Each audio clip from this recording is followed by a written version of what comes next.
We're on record. I'm going to start with the 8:15 calendar. I'm not sure who's here. First matter struck, paid in full. Alexander Davis in the courtroom. How about Lou Florence? Victor Messias Perez. Kim Markle. Ms. Markle, come on up, have a seat. How are you? Pretty good. So far, so good. Hey.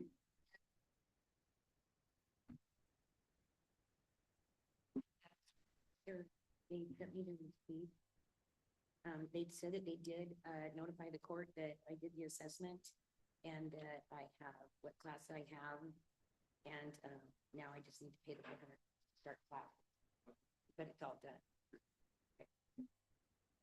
Yeah, that's great. How is life going otherwise? You look happy, you look healthy.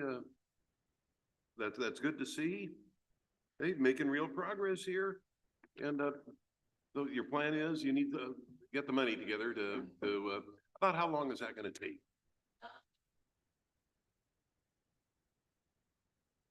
Oh boy.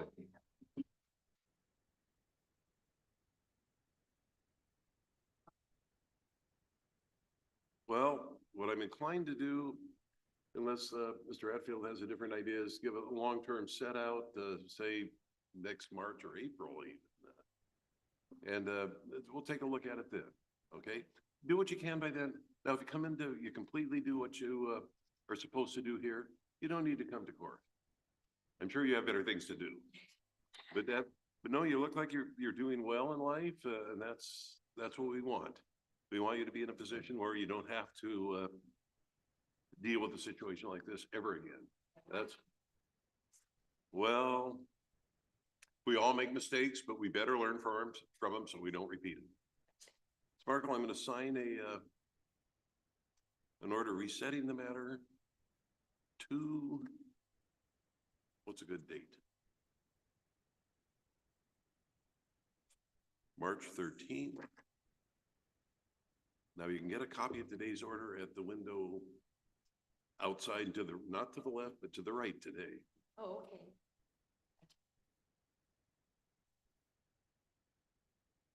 But again, I want to thank you for attending the Victim Impact Panel. Did you learn anything from it? That's many years ago. I went with a friend who was obligated to go to one, and it was kind of eye-opening. It did. It slapped me in the face and really hit me hard. How just exactly what's going on and what can happen when out there in the road when we shouldn't be. Responsible for somebody's loss would be too much. Oh, that would be. You won't see me behind. There's no winners in those cases. No winners. Everybody loses. So. I even took a cab here. So. Oh gosh. Well, Ms. Markle, thank you for appearing. You take care. Get a copy of today's order, and we'll take another look next March. Bye. Is Tim Higgins here by any chance?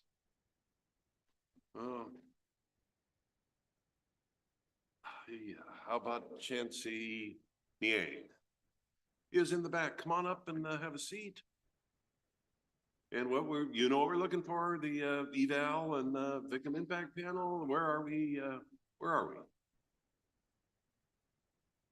If you show Mr. Atfield what you've done or what you brought and where you are.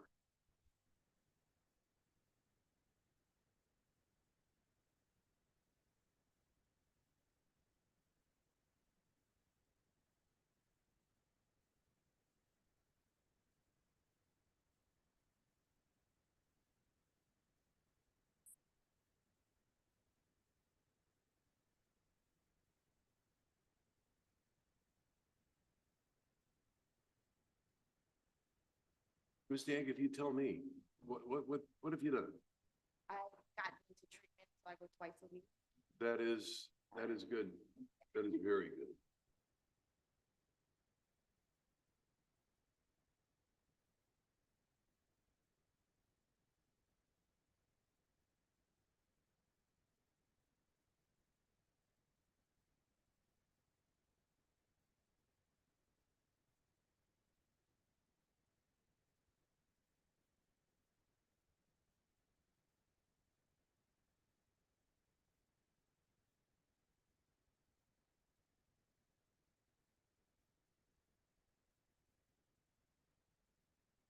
That sounds like a great program.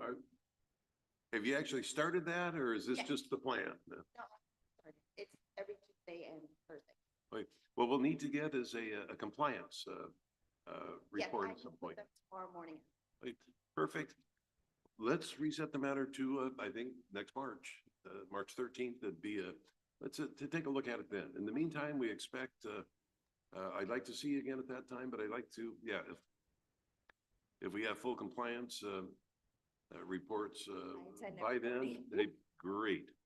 But you're doing well. You look a lot happier than the last time I saw you, and that is good to see. Okay. Ms. Tang, I'm going to sign an order resetting the matter to March 13th, I believe was the date. You take care of yourself. Yeah, grab a copy of the order at the window outside and to your right before you leave, and hopefully you'll be to work on time. Thank you for appearing and good luck to you. Take care.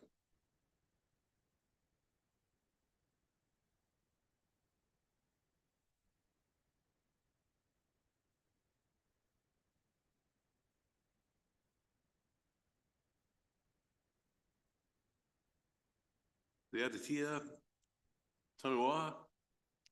I'm mispronouncing that, I am sure. Last name spelled Tonuao, does not respond. Serena Villegas. Ms. Villegas, good morning. How are you? And same issue, eval treatment. I see you've got some paperwork. If you show that to the Mr. Ratfield, the prosecutor, that'd be. How are you doing? Tell me what's going on. Treatment wise, victim impact panel, et cetera, et cetera.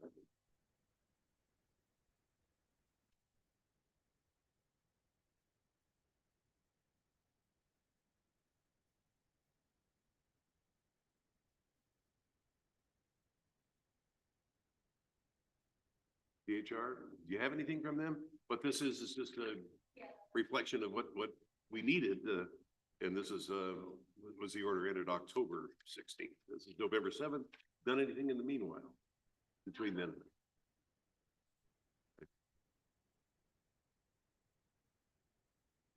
then? The firm believer in better late than never. What I want you to do is, I'm going to reset your case of, again, to March 13th. Now that's going to give you a lot of time here. I'm going to expect you to, you're going to get a copy of the order. I'm going to expect you to have on file compliance reports then, but I'd like to take another look at the situation in March. But good luck in the meantime, and any questions at all? Ms. Villegas, you take care of yourself. Thank you for appearing, and yeah, these are just hoops you have to jump through. It's mandated by the process, and it's I think it may have dropped something. And all these requirements, they're shown to have be really successful in making sure you don't come back here on anything similar. But you take care of yourself. Thank you for appearing.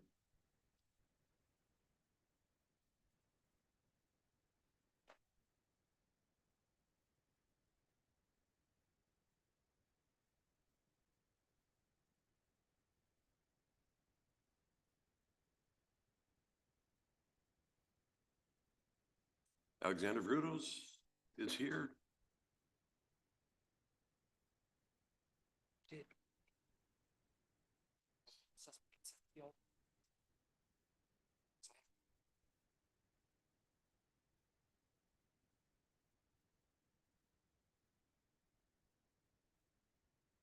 Go ahead and have a seat.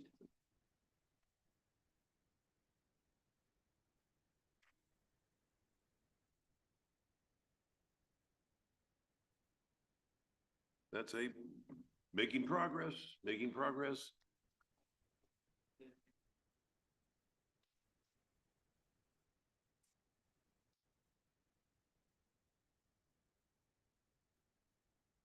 These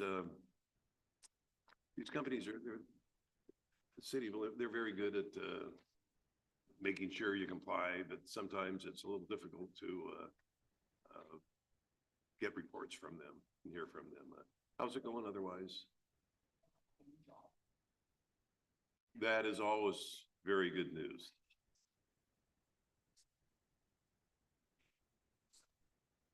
It's good to have something to do. It's really good to have something to do. Well, it's a victim impact panel doing well. We need the evaluation, then perhaps alcohol information school, and that should run it out. Why don't we do the same here? Let's give you till March, middle of March to take care of that. You're working now, you've got other things you need to be doing, so I'm gonna wish you good luck with that. And again, the most important thing is I haven't seen any indication of any reoffense, and that's always good. Oh. Pardon? Yeah. There, I'm very familiar with the Northwest Resources, and yes, they do a very good job, but they're not as quick as they might be when it comes to actually filing stuff. But we'll wait until we get it. Wait until we get it, that's all.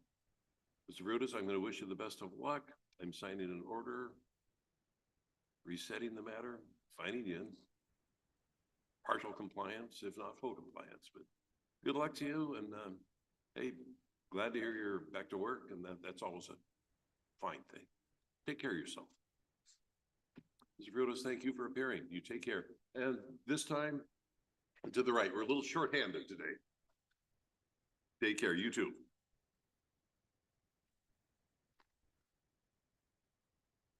I understand somebody's here for the 9:45 calendar, showed up a little bit. Man, come on up and if you would, have a seat and identify yourself by name for the record.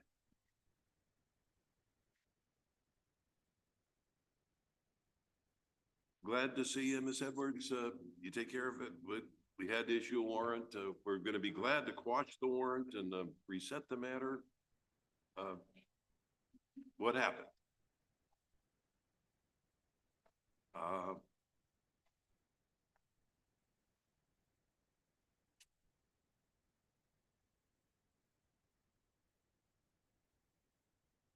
How's the animal doing? Better. Oh, good. Good.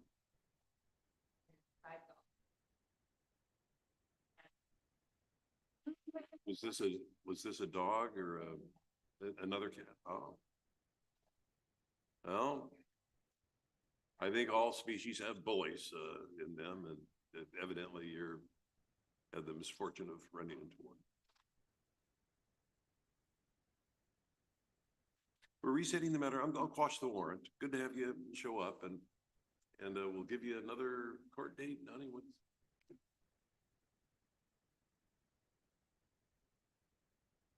January 2nd. 15 or what time?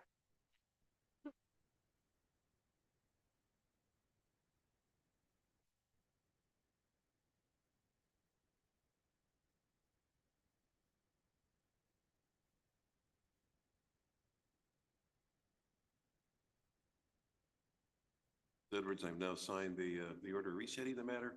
Get a copy of that at the outside the courtroom to your right today. That way, not that way. It's good to see you. You take care of yourself.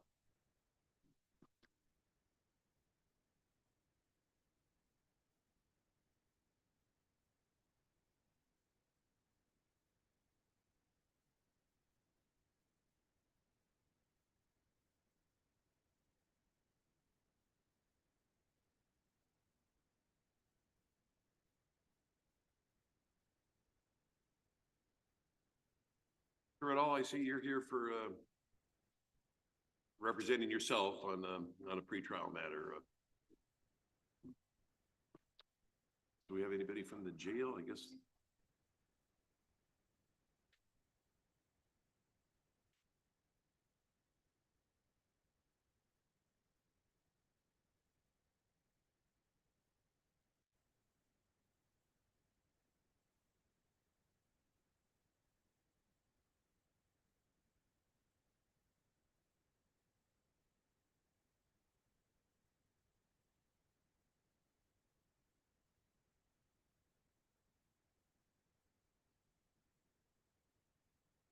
next matter we have is going to be remotely from the jail, and the jail hasn't signed on yet, so we're in a little bit of a break here. Mr. Hatfield, you have a pro se 9 o'clock case if you want to take the time to talk to him, or I'll leave it up to you.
Back on record, we can. Mr. Adahl, have a seat. Come on up, have a seat. Speak into the microphone if you would, and good morning.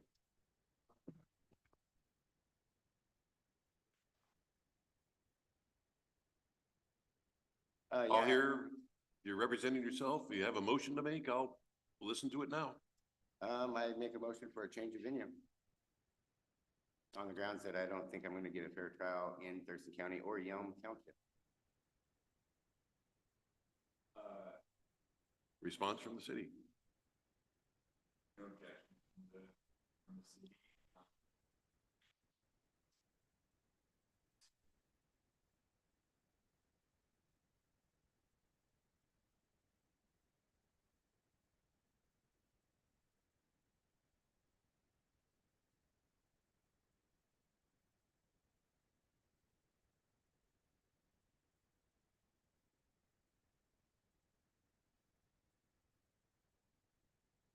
For it all, it's Your Honor, my name's Talbot. pardon? My God-given name is Talbot. My family name Rydell isn't on trial here today. So I like the courtesy of just being called Talbot. Usually I address people by their last name, their cognomen, instead of and not their praenomen. But if you want me to call you by your first name, I can certainly do that. Thank you. Your It's Honor. more formal to call you, by your last name. It's also accepted. In any event, you know what happens with a change of venue? No, Your Honor, I don't, other than, That, go to the that court. troubles me because you might be going from the frying pan to the fire without knowing it.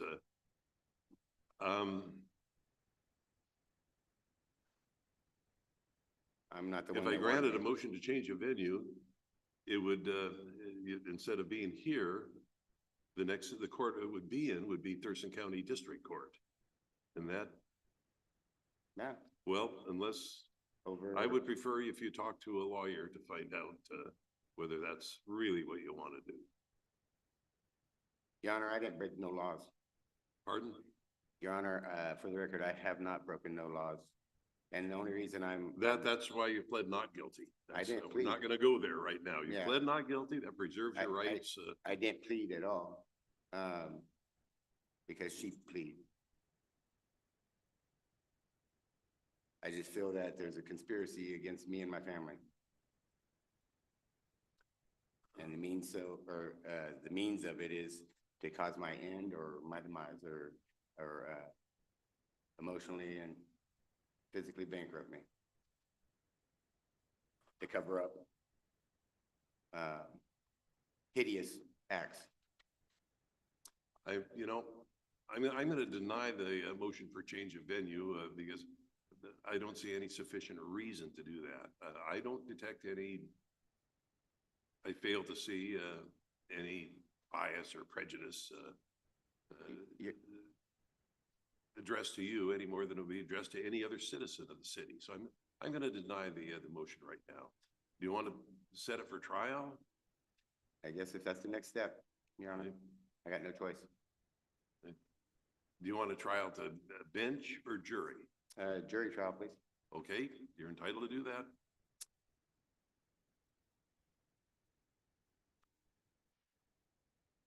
What we do is set the matter for a confirmation hearing. We'll do that at the next available court date, I guess. And if there's any further motions, we'll address it at that time. That's quite a jump to go from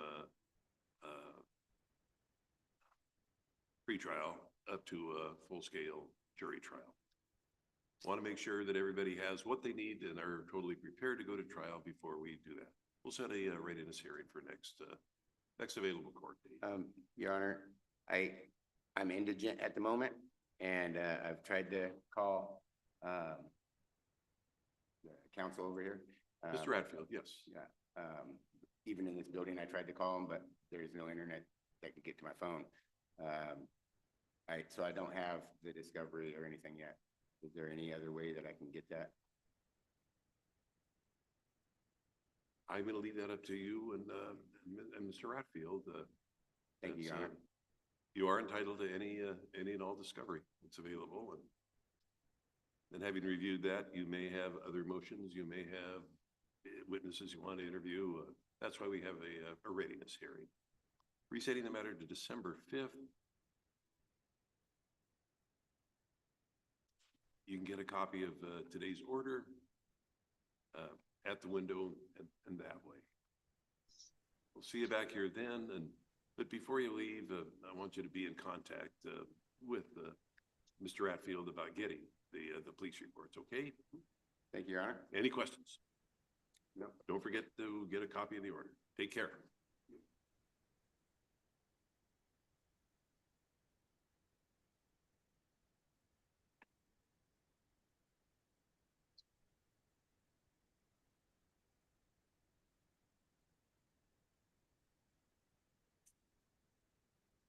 The jail has now appeared. Good morning, Mr. Havaco. Are you able to hear me? I can, Judge, just as an FYI, I'll let the jail staff know the volume actually was better before we were brought into the hearing as a participant. And now the volume is lower. I checked the volumes here and I got everything on maximum. I can hear you, but I mentioned that just because Mr. Burnham is seated here, he's pretty hard of hearing. So I may have to kind of do some audio interpretation with him to kind of let him know what you're saying. But this is Ren Burnham here, and we're here on a revocation matter this morning. Good morning, sir. Good morning, Judge Meyer. Ren Michael Burnham. Turn to the city. This is a motion to revoke SOC. Mr. Atfield, on behalf of the city. Yes, Your Honor. Mr. Burnham.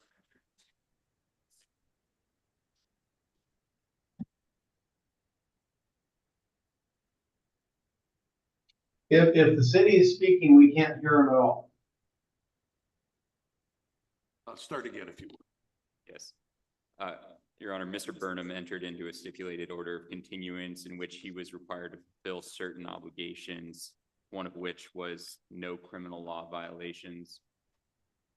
Almost immediately after the city and Mr. Burnham stipulated to that order of continuance, he violated the law, and on June 3rd, 2024, Thurston County Superior Court entered judgment against Mr. Burnham following his guilty plea of felony stalking under Thurston County Superior Court cause number 24-100-36234. City's moved to revoke, and this case is submitted on the record. Right. Mr. Haverco, any response? We would stipulate to the violation, Your Honor. It has occurred. It's a matter of record. Mr. Burnham would acknowledge that. There is no legal, defense to that. Really, it's just a matter of law. We would stipulate that the stipulated order of continuance has not been complied with as a matter of law. The only thing remaining is just the sanction. The defense would ask that simply the revocation occur, that he be given any credit for time served on this matter. He's on felony probation with Thurston County Superior Court.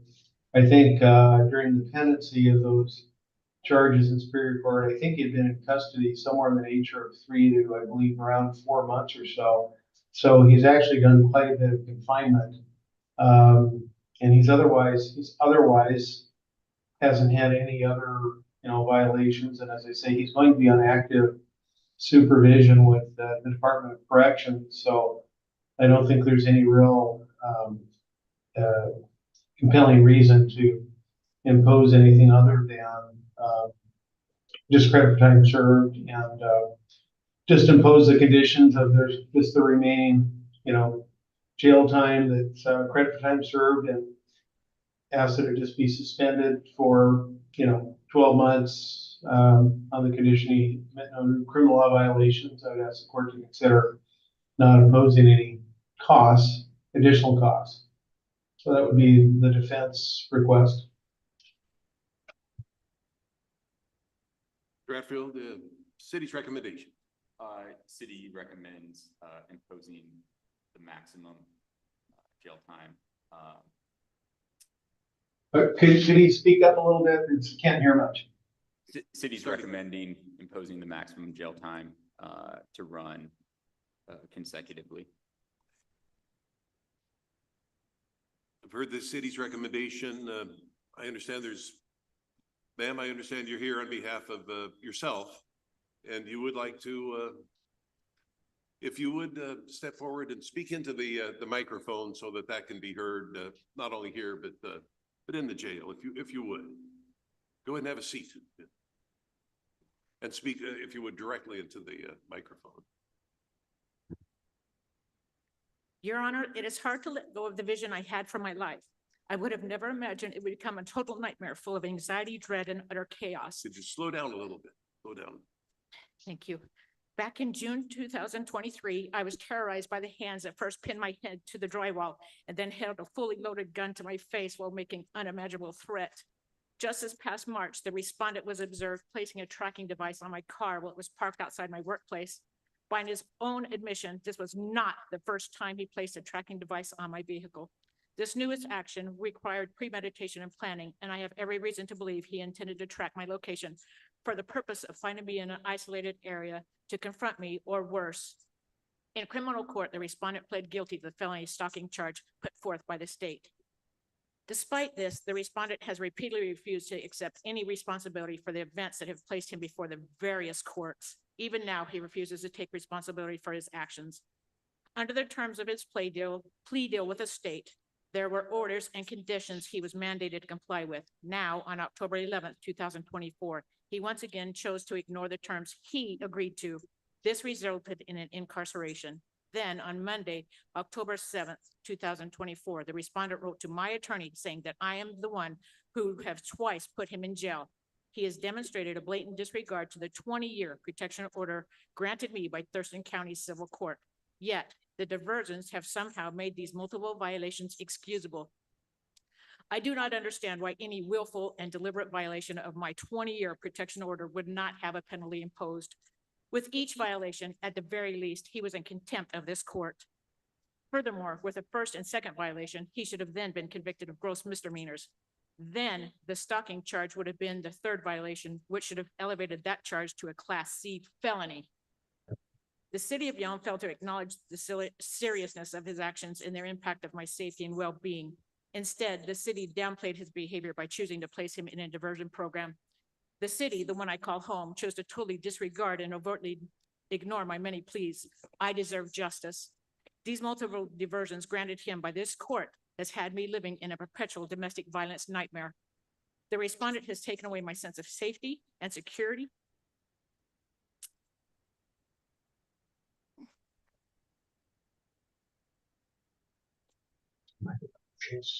If she's still talking, the audio went off there for a second. Hold on. We're just in a pause here. Oh, okay. Sorry. Am I gonna get a chance to talk? Compose yourself, ma'am. Take your time. Take Thank your you. time. He incinerated a future that was once full of joyful anticipation. My life has been devastated on many levels because of his destructive choices. I have written and now reading the statement to advocate for my emotional well-being, my personal safety, and most importantly, my future. I implore this court to finally hold the respondent accountable for his actions by applying the maximum sentence. Additionally, much like he did with me, I'm also advocating that he be now the one electronically monitored. Thank you, Your Honor. Thank you, ma'am. Thank you. Is anybody else in the courtroom here on behalf of either side? If you wish to say anything, I do have two letters which I've read and considered. One from a Bill Sanouf and one from a George Gendron. Did you wish to speak as well? I have, and I've reviewed, and the city does have copies of your letters on behalf of Mr. Burnham. Mr. Haverco, any reply?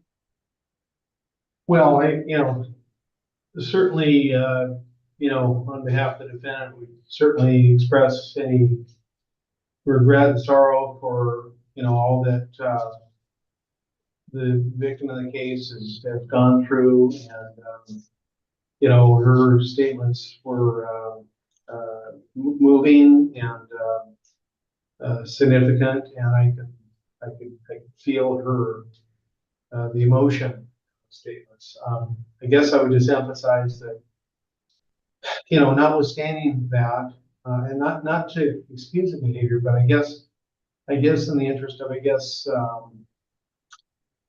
I'd say either fairness or equity, and again, I don't mean to suggest of in any way being unfair to the victim, but I guess I would ask the court just to not lose sight of the fact that, Mr. Burnham's record is not long.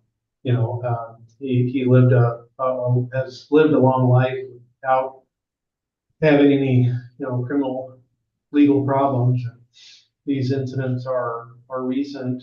Again, he doesn't have an extensive record, and I mention that just because we have other instances where, sometimes people have a somewhat extensive record and they won't get a significant sentence. And so I'm making the argument that based on a lack of a long record, I feel like it would just be, from an equitable standpoint, it would be an unfairness to impose the maximum sentence in this instance.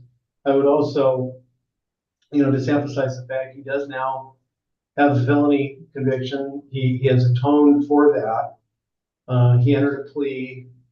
He served a fair bit of time on that, and because of the nature of that offense, he's on probation with the Department of Corrections because of the nature of the offense.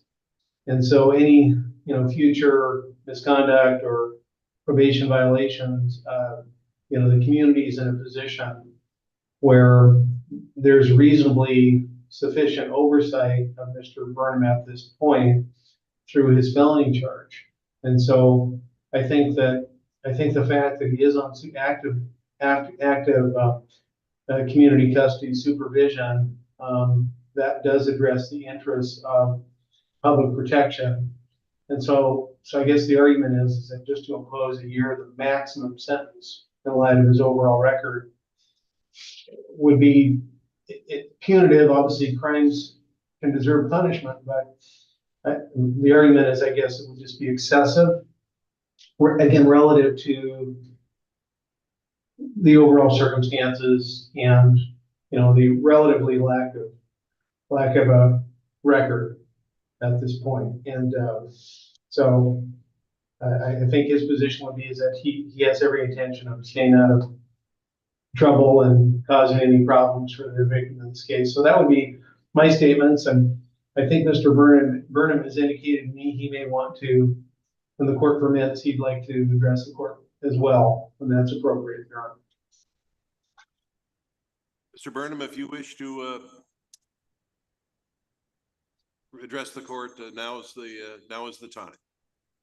Yeah, so Good morning, Judge. Thank you for the opportunity. I am not going to deny some of the things that I've done in the past, and I'm very sorry for them. I feel horrible about them. They were done, and this is not an excuse. They were done while I was going through problems with alcohol, which I've had over the years, and I have since September 18th of last year have been relatively sober. I have a ignition switch in my truck, which doesn't allow me to even consume alcohol. I'm on, like my defense attorney said, I'm on 12 months of probation with the county, which I have to check in once a week. I have to do a breathalyzer and I have to do a drug sample once a week. I'm just a simple guy, want to live a simple life. I live in a simple apartment with my dog. I don't drink, I don't smoke, I don't do drugs. I just had a rough spell that I'm trying to work my way out of. I was in the process of trying to buy a home, a house, that Mr. Snoop was going to help me buy. so that I can get everything back on track and be a productive member of this, of our community, which I am. I cook breakfast at the VA, at the American Legion. I cook breakfast twice a week. I cut the grass down at the Legion. I cut grass for the veterans that can't do their own yard work anymore. I do it for them free of charge. I don't charge a penny. And I do that out of the goodness of my heart because they're fellow veterans like myself. And they know what it's like to go through what we've gone through. And I would just hope that you would take those things into consideration, Your Honor, before the sentencing occurs. Thank you very much, Your Honor. Thank you, sir. Ma'am, I didn't formally have you identify yourself for the record. You're Jeanette Burnham, and you're the ex-wife and the victim in these matters. Ms. Burnham is affirmatively nodded. Mr. Hatfield, anything further to add? For the record, I've read and reviewed statements by a Bill Sanouf and a George Gendron, both of whom are in the courtroom, and have considered them, as well as a written version of the victim's address to the court.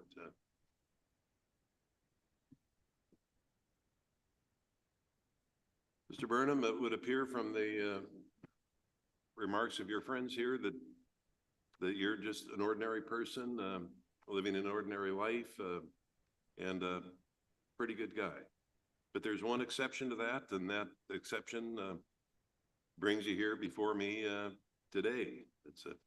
I've been in the legal system for, well, got out of law school in 1974. I've been practicing law as mostly as a defense lawyer, sometimes a prosecutor, and now a judge. And in the over the last half century, much of that has been involved with the criminal justice system. Very rarely, in fact, I think I can count the number of cases on one hand, perhaps two. I run across somebody who, for one reason or other, just doesn't get it. Whether that's out of an excessive love that makes it hard to refuse to accept the prospect that somebody just wants to be left alone, or disappointment and a malignant intent. I don't know. But the only thing I do know, and from my own observation and the cases I've been involved in, is there's really nothing that can be done that I'm aware of to care or change that. The only thing I think I can do here is follow the city's recommendation.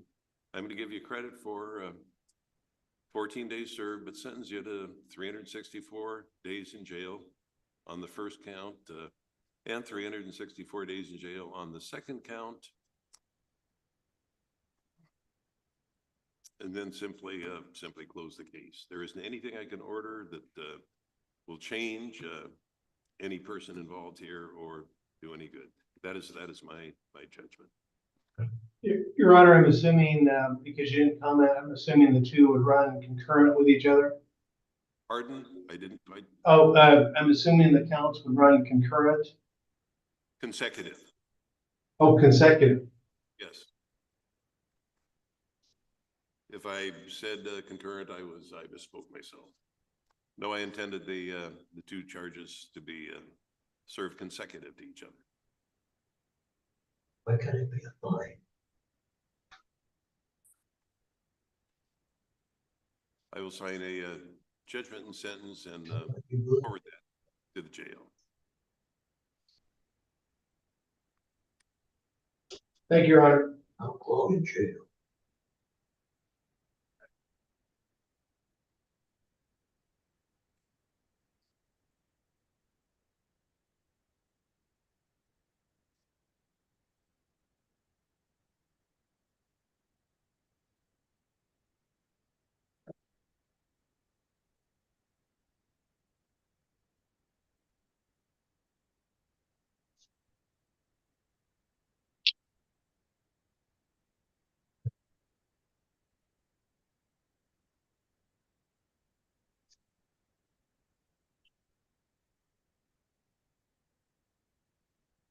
concludes the hearing. I think you have another. Oh, oh, okay, thank you. Go ahead. Sir, Felix?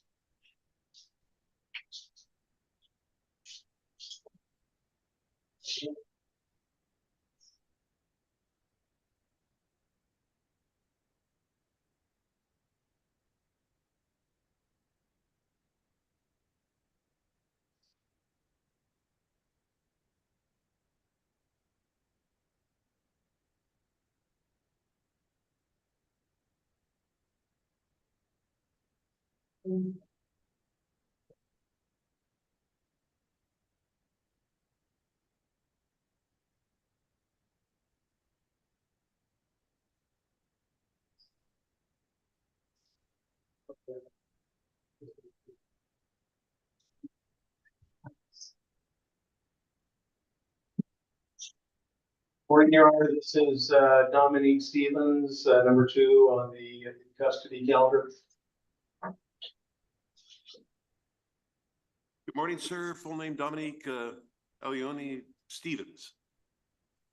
Eliza 1, Your Honor. I apologize for mispronouncing your names. Set for a pretrial hearing this date, I'll turn to Mr. Haverco for the status of the matter. Well, on the hope, Your Honor, that the Oak Courts was functioning, there should be a statement of defendant on plea of guilty in Oak Courts. You know, that's the intention. There it is. Just found it. Okay. So, yeah, we intend on entering a straight plea to the charge, and I've written a statement in there that I reviewed with the defendant and ready to proceed.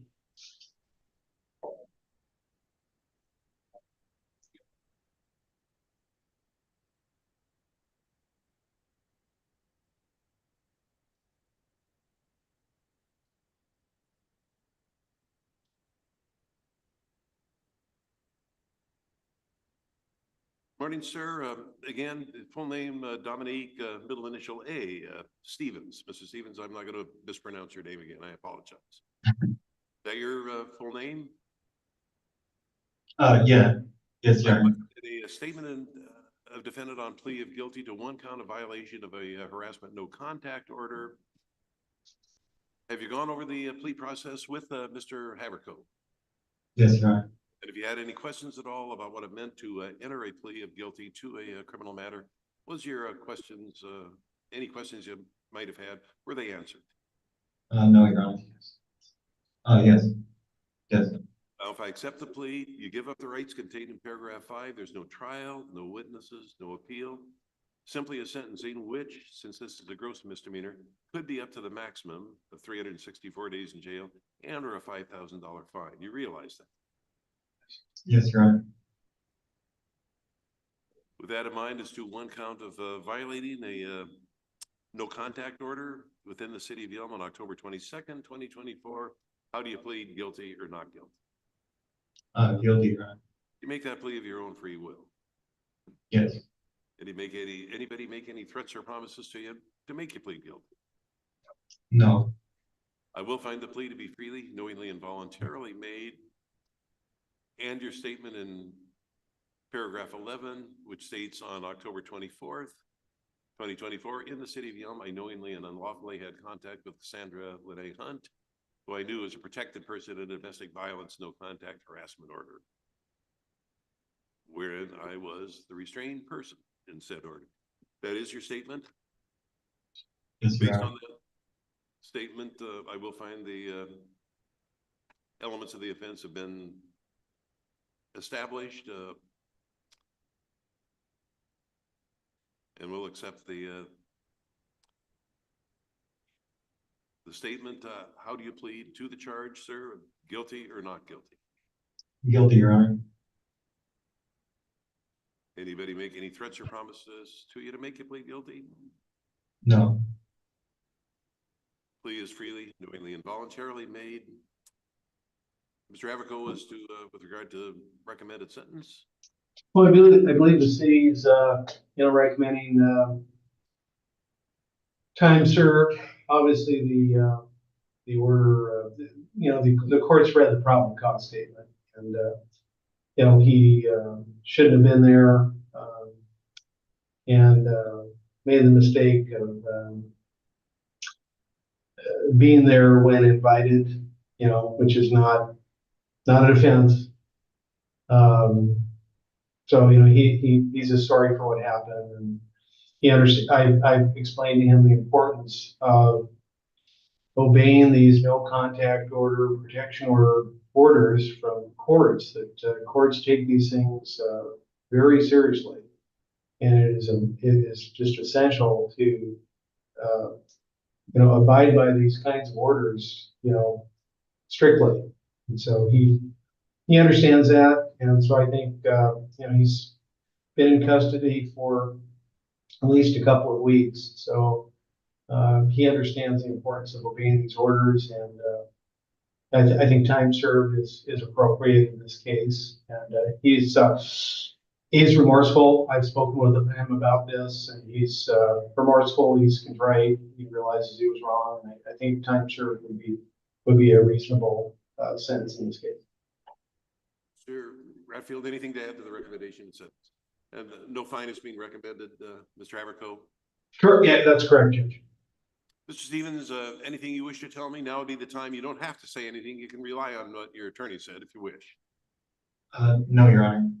I am going to follow the recommendation, but I want to remind you that these no contact orders mean that. And you can get yourself into very, very serious trouble by disobeying them.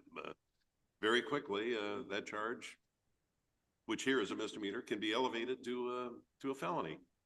Mhm. So it's critical that you abide by any order that's of record with regard to who you can or cannot contact. 364 days in jail, suspended on the condition you have law-abiding behavior. Should the matter come back, you're certainly going to get credit for the 17 days you've been in custody. Any question at all? No, Your Honor. Unless you have some other hold on you, you will be released on this charge today. But I want you to remember that you've got a lot of jail time hanging over your head should you violate the law. The conditions of the suspension are abide by any and all no contact orders and have general law-abiding behavior. Any question at all, Mr. Stevens? No, Your Honor. Good luck Thank to you. you. Take care of yourself. Thank you, Your Honor. Thank you, Your Honor.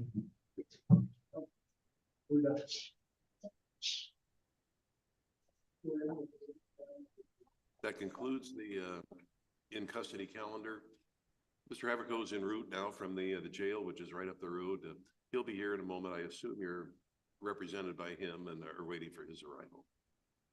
But you're not.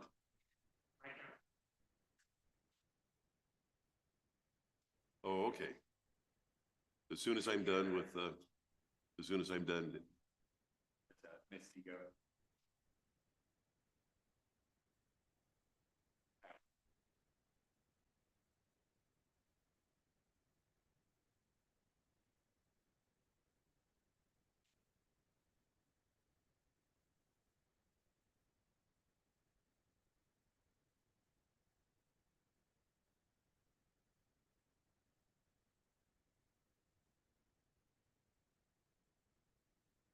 Go ahead, sir. Come on up, have a seat at the council table and identify yourself by name for the record. Name is Jeevan Anandasakaran. Last name is? Anandasakaran.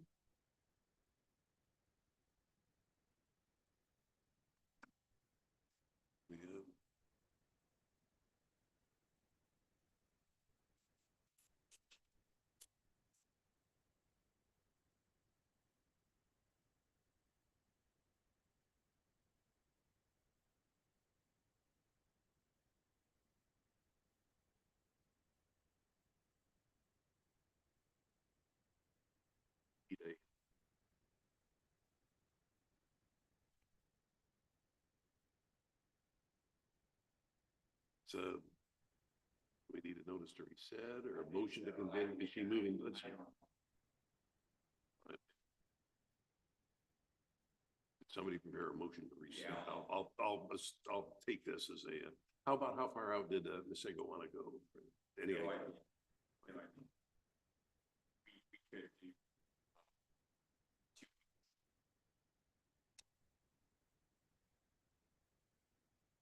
Yep, Okay. yeah, let's go out December 5th or 19th.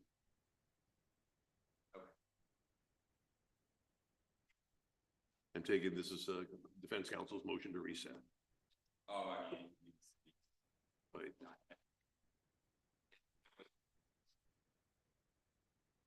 You know what the situation is?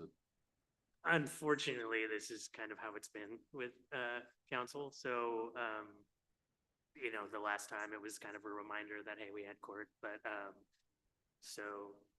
Well, I- she is your attorney of record, so I can't do anything. No, unless she's, no, here on your behalf, I so- apologize for that. Hey, no problem, no problem. That's not on you. We're gonna reset the matter to December and hopefully you can Yeah, establish contact with Ms. Siegel and move the matter along a little bit. for sure. Yeah, we're gonna issue a notice of hearing, resetting the matter till then. If you'd pick up a copy of that at the window outside the courtroom to your right, that'll December 5th, 9 a.m.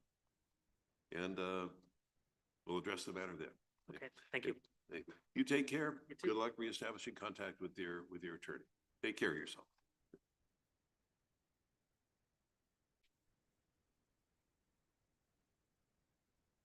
And now I think we're waiting for Mr. Haverco.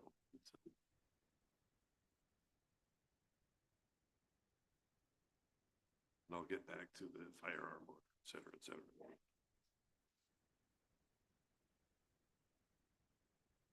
Hey, sure. Well, whoever we got. Okay, let's pull that up. Ms. Squally. Good morning, Mr. Ross. How are you? Good morning, Your Honor. How you doing? Not too bad. Not too bad at all. Gonna call your matter now. Thank you. Squally, set for a pretrial hearing these days, today, where are we on the case? Thank you, Your Honor. Jossie Ross for the record. Thank you, Your Honor.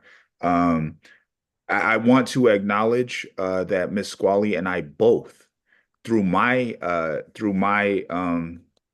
I suppose confusion, missed a previous hearing. And I want to acknowledge that was no disrespect intended. I had a particularly busy conflict calendar, and on Washington State courts, it got grouped in with the rest. And I wanted to extend that Ms. Squally suffered from my confusion in that matter, Your Honor. So I wanted to put that on the record. No problem. I understand those things happen. We didn't issue any warrant out of respect for yourself. I don't know you. Thank you. Thank you. I appreciate it, Your Honor. So Ms. Squally and I have spoken several times about this matter. It's the same thing. There is an agreement with with the insurance company to pay the money. Ms. Squally was out of work for a period of time and was unable to pay the very ambitious amount, $5,000 a month that she was paying. I couldn't afford that, Your Honor, but that she tries to pay her stuff aggressively.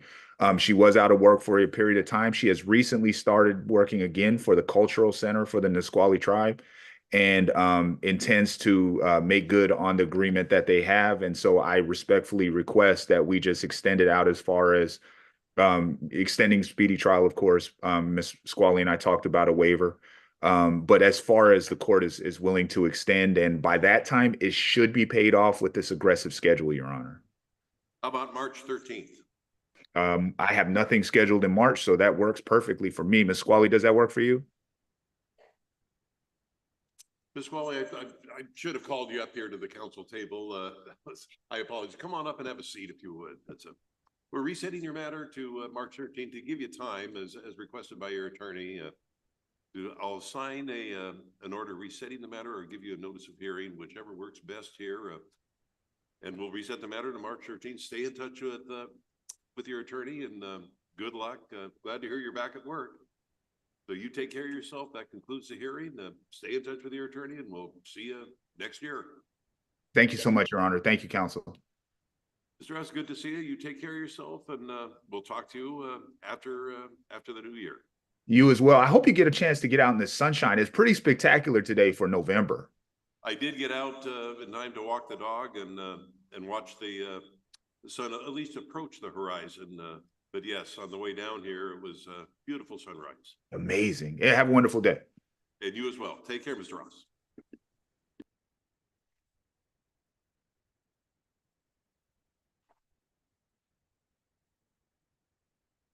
Okay, we'll take that.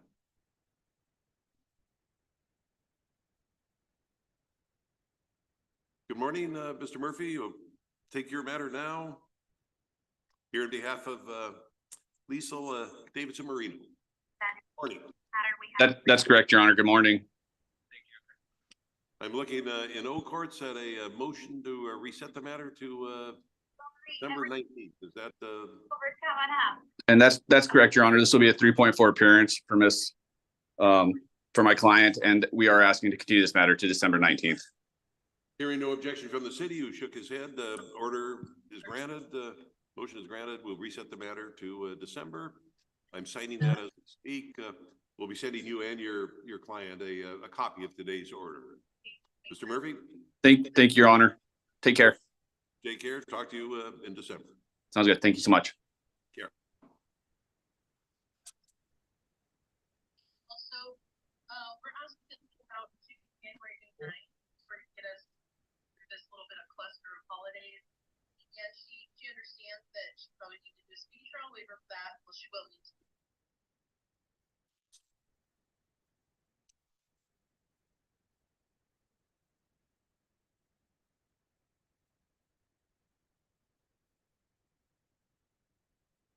Good morning. We have Gabby Kent, are you? I assume Good you're, morning, Your Honor. you're here on behalf Sorry, of, I was having difficulties getting on, so I'm happy to be here now. I just have one matter I'm covering.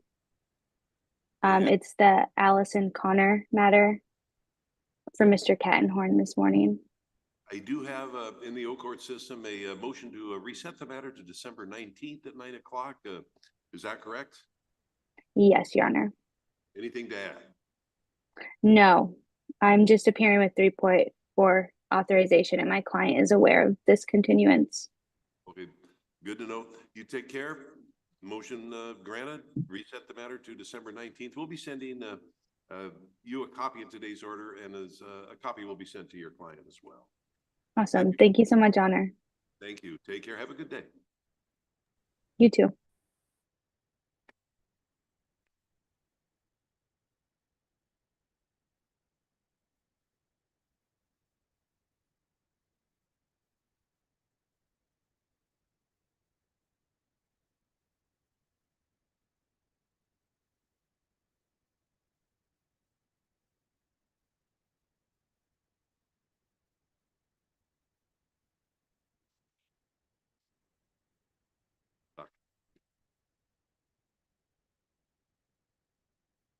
Nobody yet.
Unless. Go back on record for the no-shows. It's now 9:32. Let's address the 8:15 no-shows. First one I have is Alexander Davis.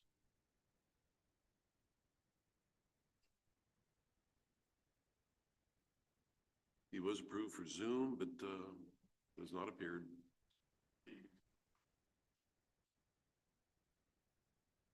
So ordered.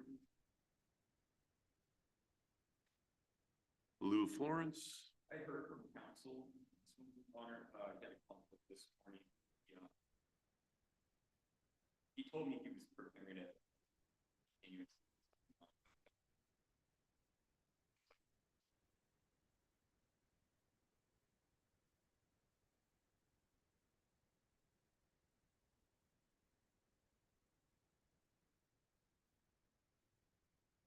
Reset for insurance, note the non-appearance.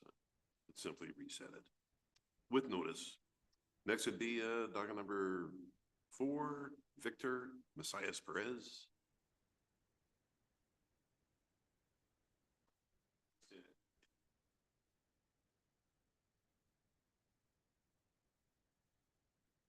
Got it.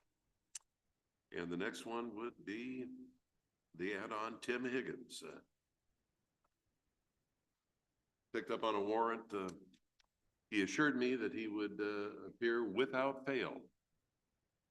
Today, apparently, again, for the record, is Timothy Higgins in the courtroom? He is not. So ordered.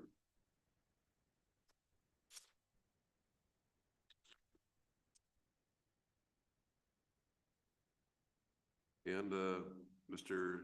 Tano, docket number 7.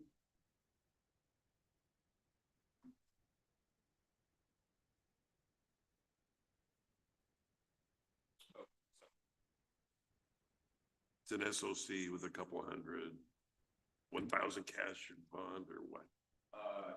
City.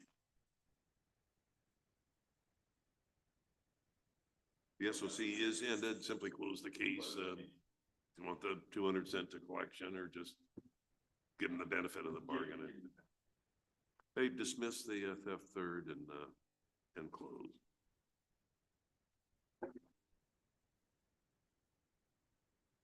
And docket numbers 8 and 9 have both been reset.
Back on record, we have one matter left from the 9 o'clock calendar. We call the case of Yelm versus Lily Bonner.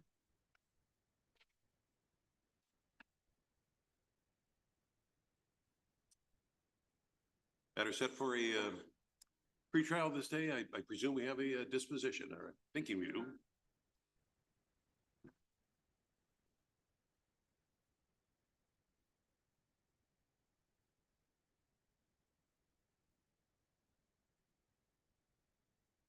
City so moves. Good morning, ma'am. Full name Lily Marlene Bonner. Yes. Ms. Bonner, I'm looking at a statement of defendant on plea of guilty to one count of negligent driving in the first degree. On the screen here in front of me tells me 58 years old. Have you gone over the plea process with Ms. Bowden, your attorney? Yes. And if you had any question at all about what it meant to enter a plea of guilty to a criminal offense, was any question you had answered? Yes.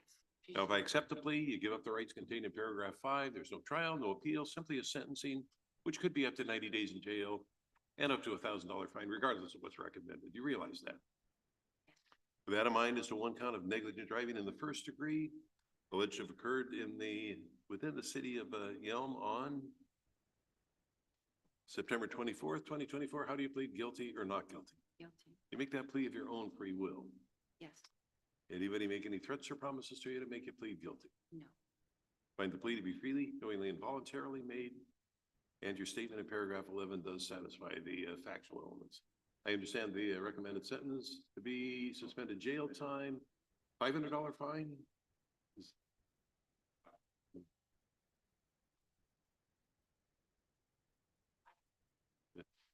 Bowden, anything you'd like to add to the response to the recommendation?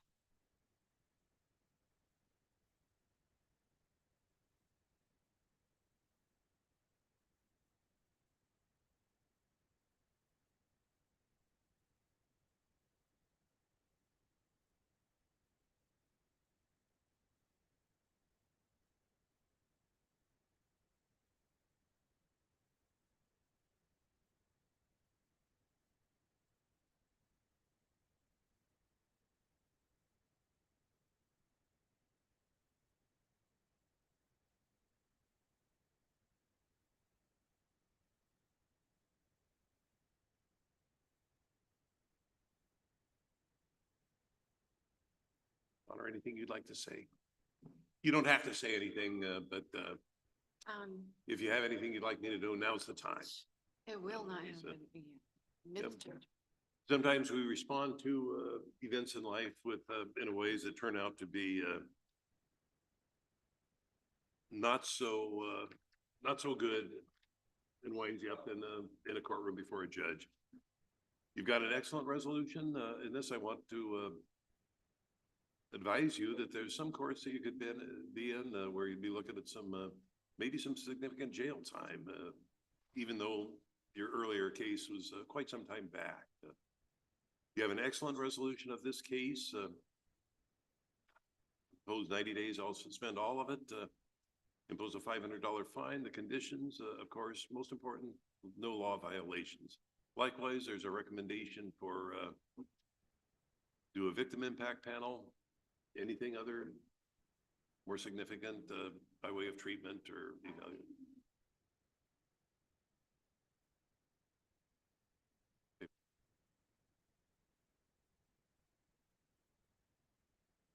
And of course, yes, that's if you need that to be reflected in the judgment sentence, yes, it will be.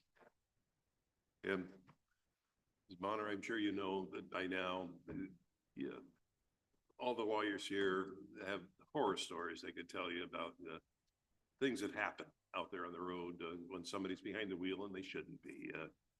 That's fortunately, you're here, and more fortunately for yourself, you've got just an excellent resolution of this case. All I can do is wish you the best of luck and hope that there won't be any further issues with drinking and driving. Those are two activities that need to be completely separated, one from the other. Any questions at all? No, thank you very much. Sign the thank you and good luck. It'll take me a moment to sign a J&S, and you can get a copy of that to the right this time. To the right, yes. Ms. Bowden, thank you. Ms. Bonner, good luck. Bringing. Oh, it's gotta be for, oh, yeah. Oh, we had an attorney on the 10 o'clock calendar.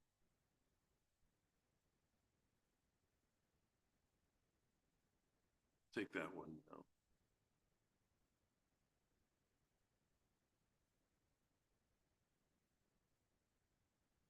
We had an attorney on the 10 o'clock calendar for some, that's two, that's probably it.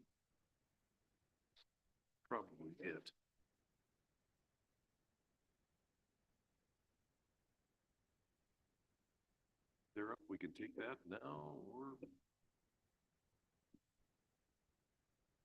Good morning, Ms. Foxton. You're now present. You're unmuted. Can you hear me? Yes, Your Honor. Ready to address your matter now? Yes, please. Thank you. I am standing in for Attorney of Record Jay Crone on the Bertrand matter. I have that up, yes. Matter set for a pretrial hearing today is, what's the status of the matter? Your Honor, I believe that Mr. Crone uploaded a defense motion to continue to O Court. We were hoping to set this over, waive client's appearance under Rule 3.4, and be able to return for a pretrial hearing. The motion is to reset to January 2nd of next year at 9 o'clock. City have any objection? Motion granted. We're going to reset. Thank you, Your Honor. Same conditions remain, and you are in contact with your attorney. We'll be Yes. sending you a copy of today's order as well as to your client. Thank you for appearing. Thank you, Your Honor. May I be excused from the Zoom platform? Absolutely. Take care. Thank you.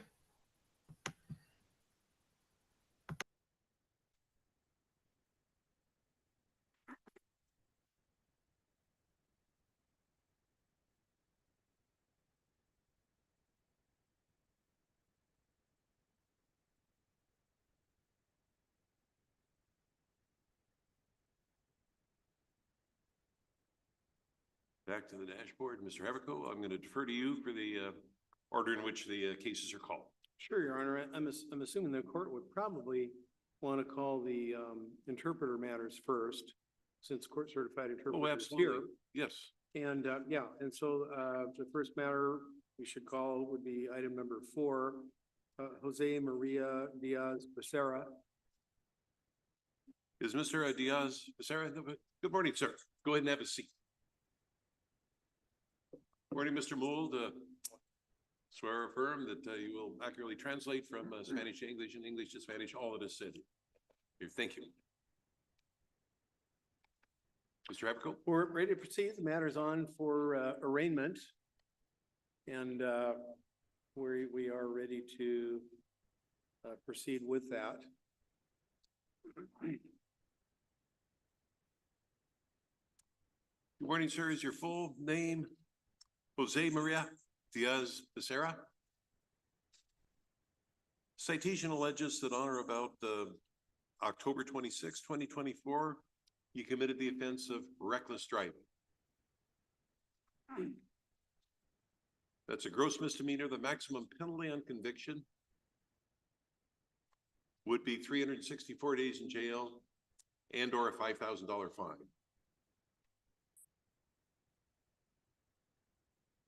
You have a right to have a lawyer represent you. And I'll appoint Mr. Haverco to be your attorney if you request.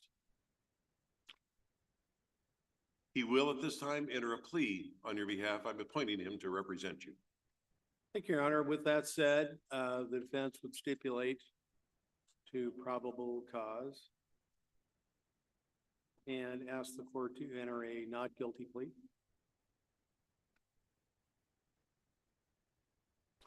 The not guilty plea preserves your rights. We're going to set the matter for a pretrial. Chance for you to discuss your case with Mr. Haverco.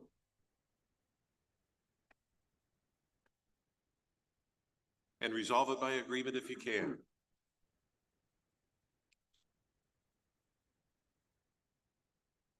If you cannot, you have a right to a jury trial.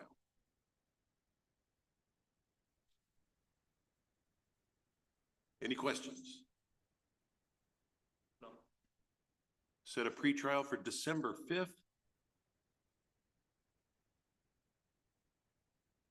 Conditions of release, December 5th. At 10 o'clock in the morning. Conditions of release are law-abiding behavior.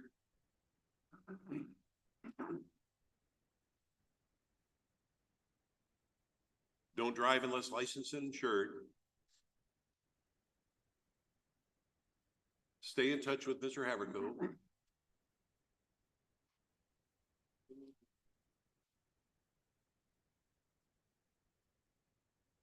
And appear back in court as directed.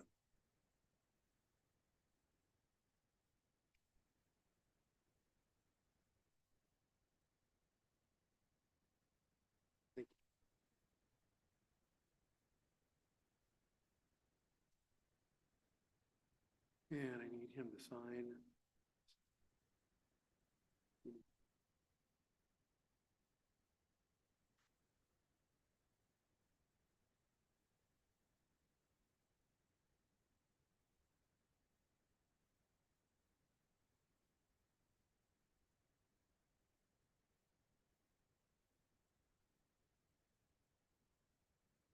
Diaz-Becerra, thank you for appearing. Stay in touch with your attorney. And then I call you. In the next. With the assistant.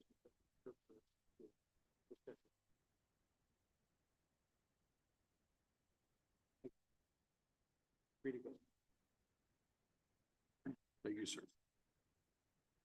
Next matter, Judge, would be Tanya Gamboa Placencia. Good morning, ma'am. Is your full name Tanya? Oh, sorry. Actually, we don't need an interpreter on that matter, Judge. Oh, okay. Oh, I see. If I mispronounce your name, I apologize. Tanya Gamboa Placencia. Citation alleges that on or about October 7th, 2024, you committed the offense of hit and run attendant. That charge is a gross misdemeanor. The maximum penalty would be 364 days in jail and or a $5,000 fine. You have a right to have a lawyer, and I'll appoint Mr. Haverko to represent you at your request. And he's going to enter a plea on your behalf at this time. Mr. Haverko? Thank you. Would stipulate to probable cause as the court to enter not guilty plea.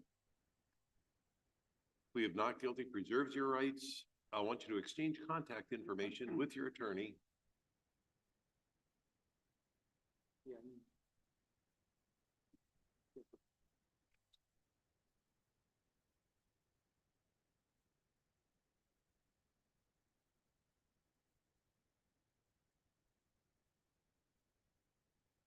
And then I need your signature.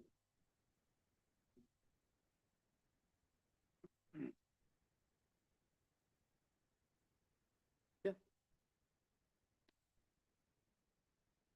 Okay.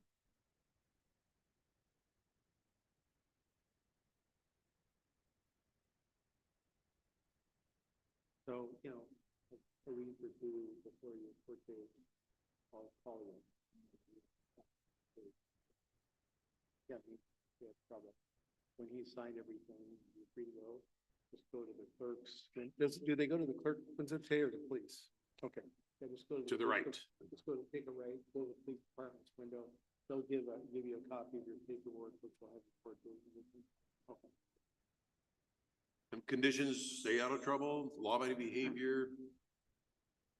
Don't drive unless licensed and insured. Any questions at all? See you back here on December 5th, 10 o'clock in the morning. Take care of yourself.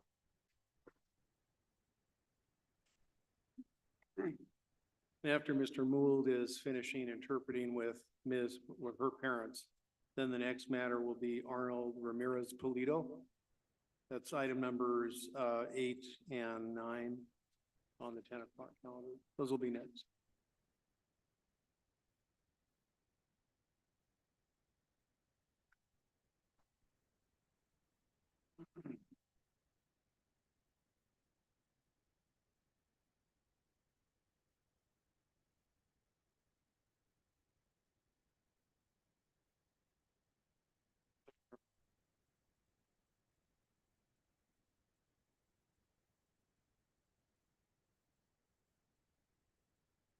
All the matter of Yelm versus Arnold, David Ramirez Polito.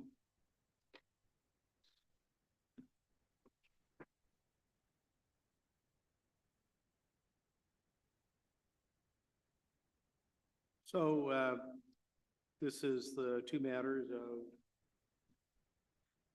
Arnold David Ramirez Polito.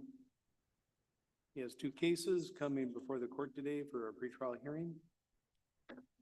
He's going to enter pleas to the false statement charge, which is the case number ending in 764. And then as to the 765 case, he's going to enter a plea to the interlock. Upon the court's acceptance of both pleas, city would move to dismiss the suspended driving third degree count. I have reviewed the statement of defendant on plea of guilty with the defendant, with the assistance of the court certified interpreter. And in that meeting, I also reviewed the police reports, and the defendant had an opportunity to ask questions, and I answered those questions. So I believe he is sufficiently prepared today. So I would ask the court to inquire.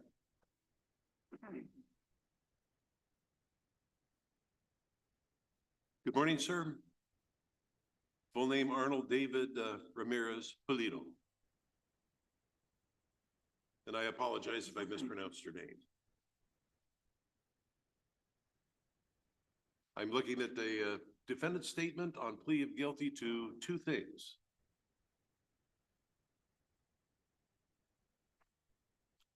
Making a false statement to a public servant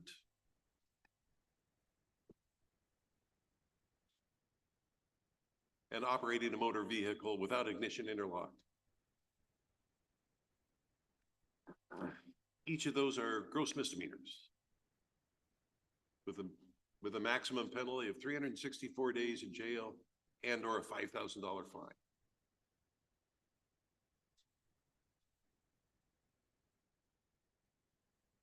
If I accept the pleas, you give up the rights contained in paragraph 5. And I could sentence you up to the maximum regardless of what's recommended.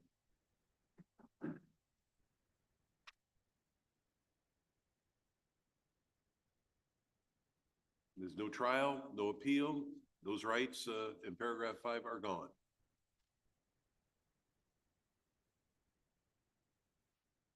As to one count of making a false statement to a public servant and one count of operating a vehicle without ignition interlock, alleged to have occurred within the city of Yelm on August 15th, 2024.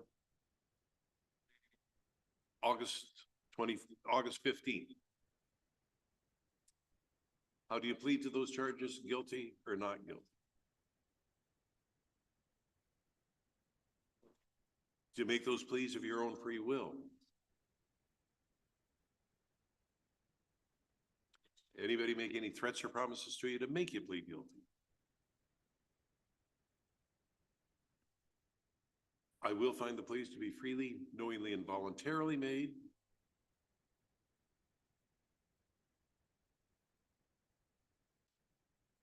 And your statement does satisfy the factual elements.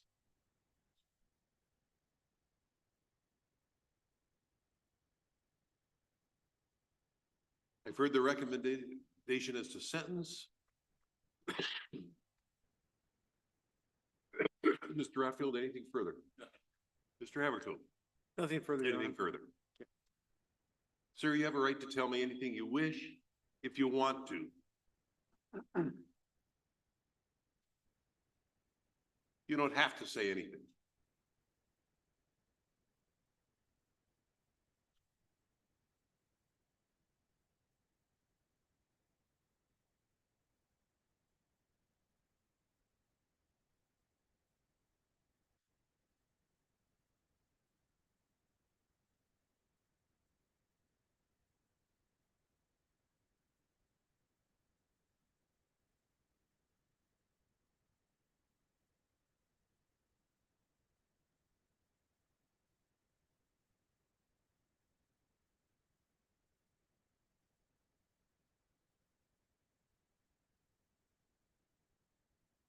Losing your license, having ignition, that is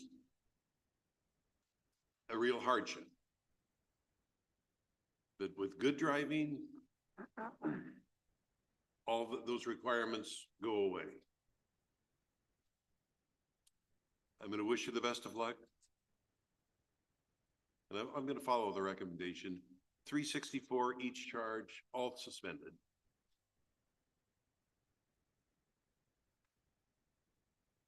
A $125 monitoring fee for each charge for a total of $250. Jail time suspended on the condition of law-abiding behavior.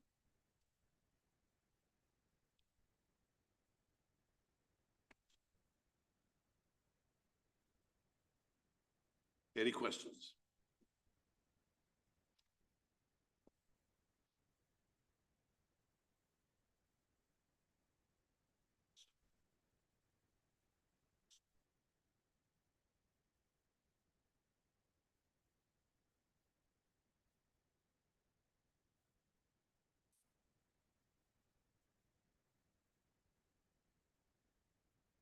That's exonerated.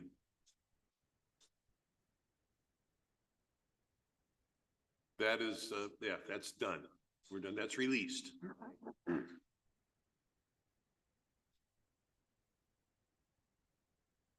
If it was a bonding company, they'll be notified.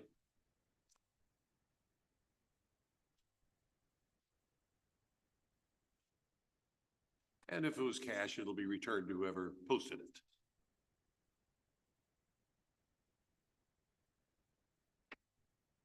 I'm going to wish you the best of luck and good driving. And for the record, I assume there's a dismissal of the DWS third. Right, that was part of the. Dismissed. Yeah.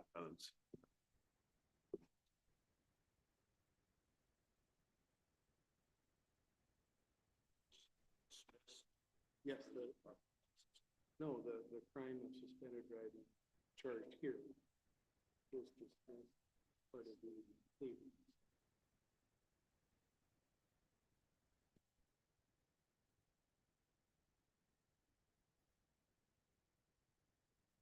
That is all.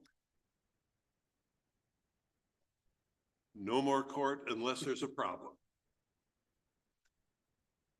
What I want you to do is go to the window, get a copy of today's hearing orders. And Mr. Mold will be happy to help you understand them if you have any questions.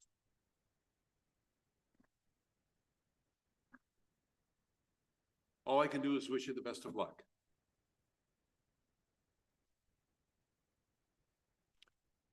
Thank you, sir. Thanks, Leroy. Mr. Mold, thank you. You take care of yourself. Next, I'll well, defer to you. well, I think, since Amanda Eustis is here on the 9:45 Warrant Bosch calendar, we should. Oh, she is. Oh, She yes. is, Yes, yeah, yes, yes. probably should take that up. Susan, good morning. How are you? Good of you to finally come. I don't like to issue warrants, but I don't have any choice. You don't show.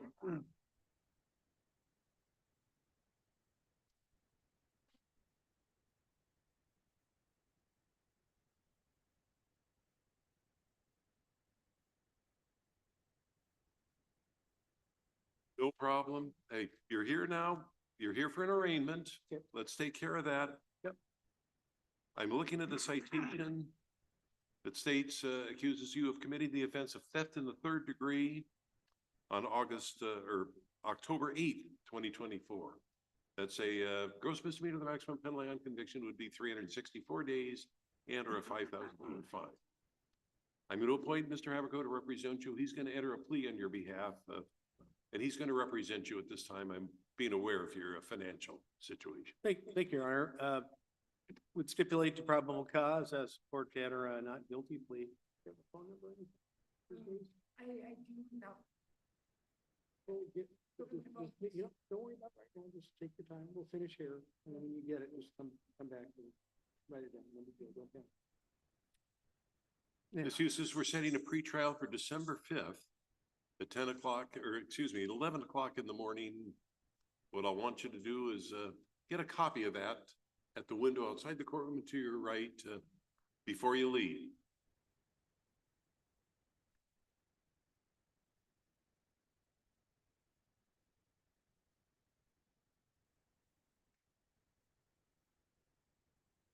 So,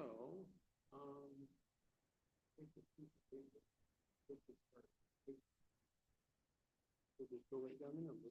And you write it down, just come back and just put it, give it to me. Okay? Ms. Eustace, thank you for appearing. You take care of yourself and stay in touch with Mr. Haverco now. Take care of yourself. Okay. And,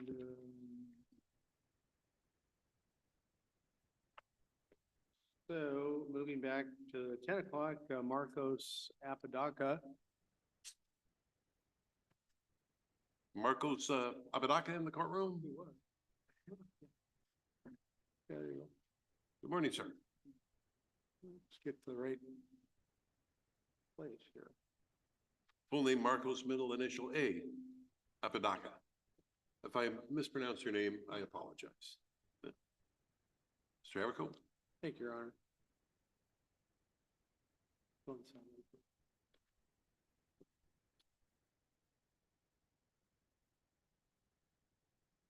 Perfect. So parties have reached an agreement that being a stipulated order of continuance, a matter to be continued for 12 months on the condition of no new criminal law violations, $250 court fee to be paid at $25 per month, at the end of which time the city would then move to dismiss as part of their agreement. Mr. Apodaca, what you have here is an agreement under the terms of which this case can be dismissed. We'll go off your record on the condition you have law-abiding behavior, stay out of trouble, and pay $250 by way of a monitoring fee. You can do that $25 a month. Now, in return for the agreement to get the charge dismissed, you've given up your right to go to trial, have witnesses. If there's a violation and the city proves that, we'll have a hearing based on the police reports. That would result in a conviction almost certainly and subject you to up to 180 days in jail. You want to get this charge dismissed. You don't want it to go on your record as a conviction. More concerning is the underlying offense, which has caused countless deaths, et cetera, et cetera. I don't need to go into that, I don't think.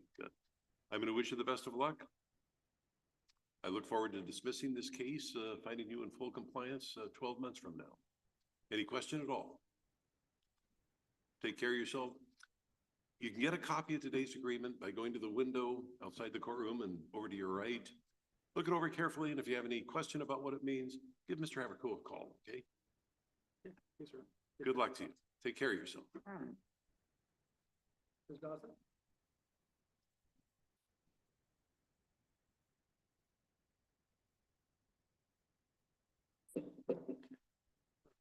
Good morning.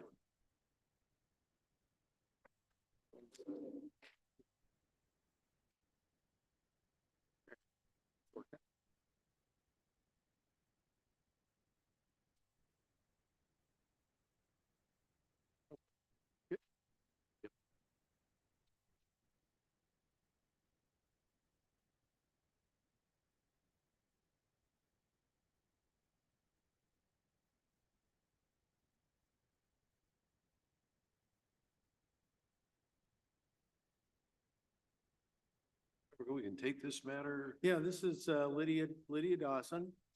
Item number 3 on the 10 o'clock calendar comes before the court for a pretrial hearing on a charge of theft, criminal trespass. Parties are reaching an agreement. She's gonna enter a straight plea to count 2 amended to criminal trespass in the second degree. And then upon the court's acceptance of that plea, city as part of the bargain will move to dismiss count 1, the theft charge. And it's just suspended time, and we're gonna be making an argument not to impose any costs. To interrupt you a little bit, there's a new arraignment for a new theft charge scheduled for November 21st. We can deal with that by way of an arraignment now. I was And- aware of the other one, Mr. Wolf. I wasn't. Oh, Just, yeah, it's pretty new. So if you want to go back to square one, combine them both for a enter a plea of not guilty. what do you think? If you want to come back to this matter, we Give me can one certainly do second. it.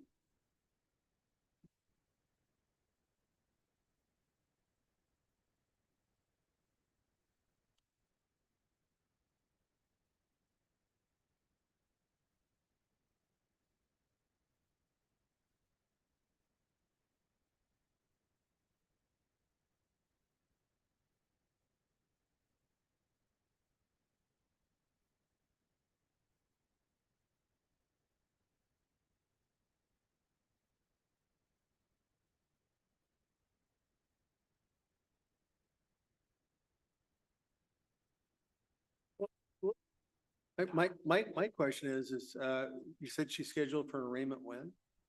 On November 21st, Uh, 2 weeks from now. oh, okay. On the new theft charge. Is there any way to do the arraignment on that today? Or We can have do the arraignment now and continue both cases Yeah. by way of pretrial to November 21st. Right, well, that's what I was thinking, is that, it's just that I guess I was thinking if we did the arraignment today, We certainly can. we could reset today and then have Sure. combined pretrials on both. Sure. Could we do yeah. that? Okay, let's We do said that. both through a Let's do pretrial. that. For the record, full name Lydia Elise Dawson. The new citation alleges that on or about November 4th, you committed the offense of theft in the 3rd degree. Again, gross misdemeanor, the maximum penalty on conviction would be 364 days in jail and or a $5,000 fine. Appoint Mr. Haverco to represent you on that matter as well. And he's going to enter a plea on your behalf at this time. Stipulate the probable cause, Your Honor, on the new charge, and as the court can or not guilty plea. Would there be a form in Oak Court to sign?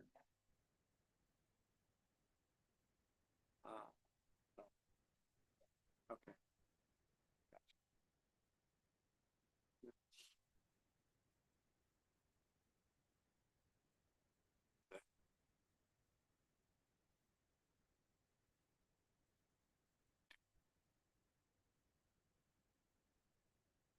Yeah.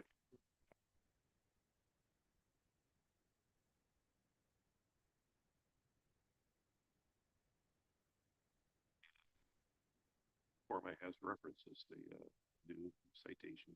Fine. Do we need to do a notice for the other case or just? Okay, good. Got it.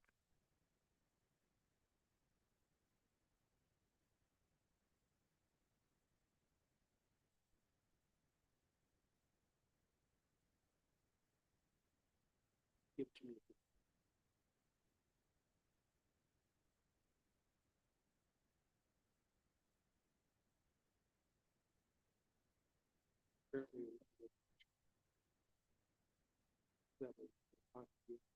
With everything globally. So we're not confused. Dawson, the plea of not guilty preserves your rights on the new charge. And given your attorney hasn't had a chance to evaluate the matter in light of the new charge, so we're resetting both cases to November 21st. Conditions release your law-abiding behavior and stay in touch with Mr. Haverco. And of course, be back here on the 21st, 2 weeks from today, 10 o'clock in the morning. Cite an order to that effect. What I want you to do is get a copy of that order at the window outside the courtroom to your left, and we'll see you back there then. Any questions? Take care of yourself.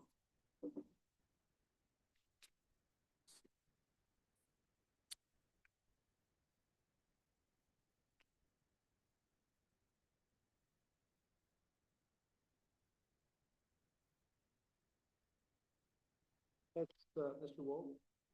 Yeah, come on up. So Mr. Wolf, he has a matter on the 11 o'clock calendar. And from what I understand, he has a new charge also on the arraignment calendar. So what we would want to do is do the arraignment, you know, on 1 o'clock, and then we'll move for a continuance on the pretrial matter and continue them both together. Good morning, sir. We're going to page 16 of the docket, number 46. Full name Joshua Harold Wolf.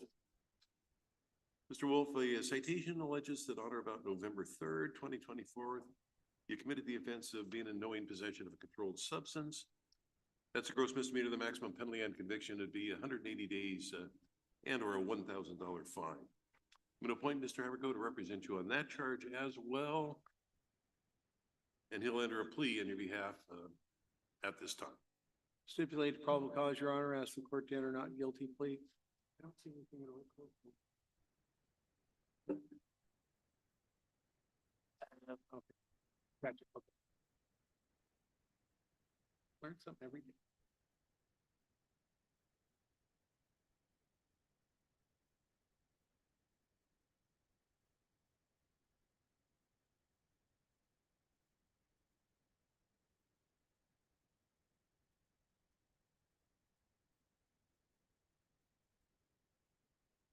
Mr. Wolf, resetting their matters to November 21st at 10 o'clock. Sign an order to that effect.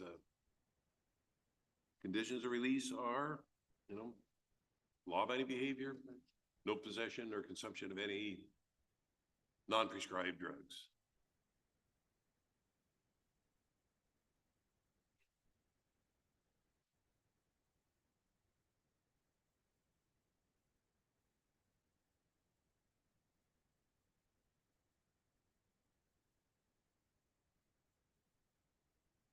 And Mr. Wolf, of course, the conditions of release on the charge dating back to September 23rd. Condition of there was law-abiding behavior. So, some courts that would have you post bail before you'd be released. Not going to do that, but no controlled substances and law-abiding behavior. Get a copy of today's order at the window outside the courtroom and to your right, and stay in touch with Mr. Haverco, okay? Any questions? Take care of yourself.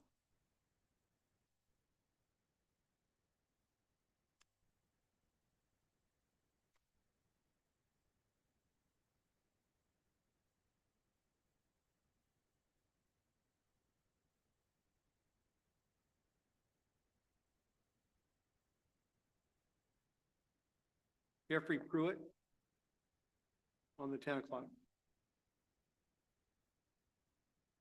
Morning, sir. Full name Jeffrey Brandon Cruz. That's it. Mr. Haverco. We are going to be submitting a motion for a continuance that I will have him now sign. How far out did you want to go? Go ahead. Give me a second.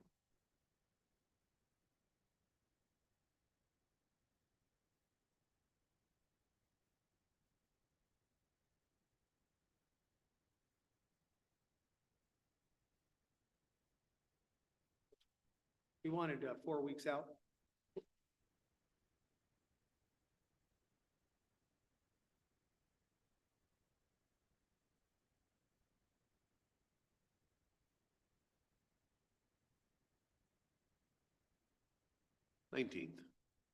December 19th work. Yes. I'm getting an error found. Why won't it save? Oh, sorry. I should close. Sorry. Sorry about this. Oops.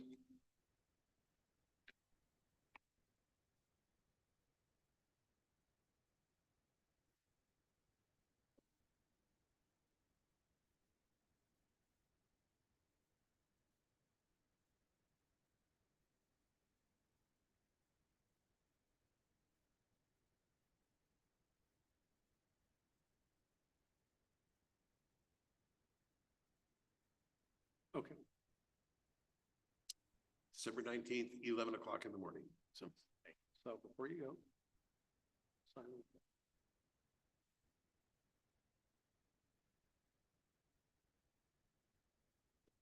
Okay, take care. Pretty good. Yeah.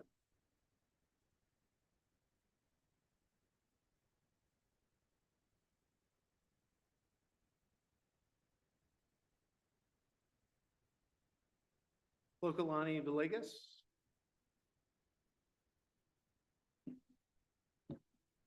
Good morning. I know, but I have to confirm for the record, your full name is Lokiani, middle initial L, Villegas. And I might recite for the record that I know Miss Villegas from a different court, tribal court, having no relation to this this jurisdiction. Willing to preside if there's no objection, of course. Unless there's a contested matter, I'd have to recuse myself.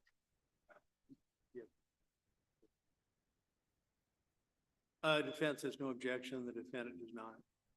City have any objection? Go ahead. Give me 1 moment here. Go ahead and sign.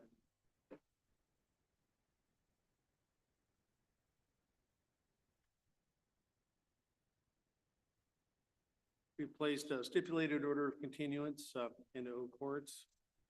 Typical conditions, continue for 12 months on the condition of no new criminal law violations, pay a $250 court fee. The city would agree and would, after she complies, at the end of 12 months to dismiss the matter. Ms. Villegas, I'm looking at an agreement under the terms of which, if you stay out of trouble, a year from now, this charge just goes away. It's dismissed. Okay? In return for the agreement, you've given up your right to go to trial, have witnesses. If there's a violation of the agreement and the city proves that, we'll have a hearing based on the police reports, and that would almost certainly result in a conviction. Don't want to go there. What you have to do is pay a $250 probation monitoring fee, which is the least important thing here. The most important thing to me is stay out of trouble. If you're under 21, you can't drink. That's all. And some people shouldn't be drinking no matter what age they are, 21 or 42. But that I'm going to leave up to you and your judgment. But if you're under 21, can't do it at all. I'm going to wish you the best of luck. You take care of yourself. Now, you can get a copy of this agreement, and I want you to do that at the window outside the courtroom and to your right. Look it over carefully, and if you have any question at all about what it means, give Mr. Haverco a call, okay? Any question of me? Ms. Villegas, good luck to you. You take care of yourself. Thank you.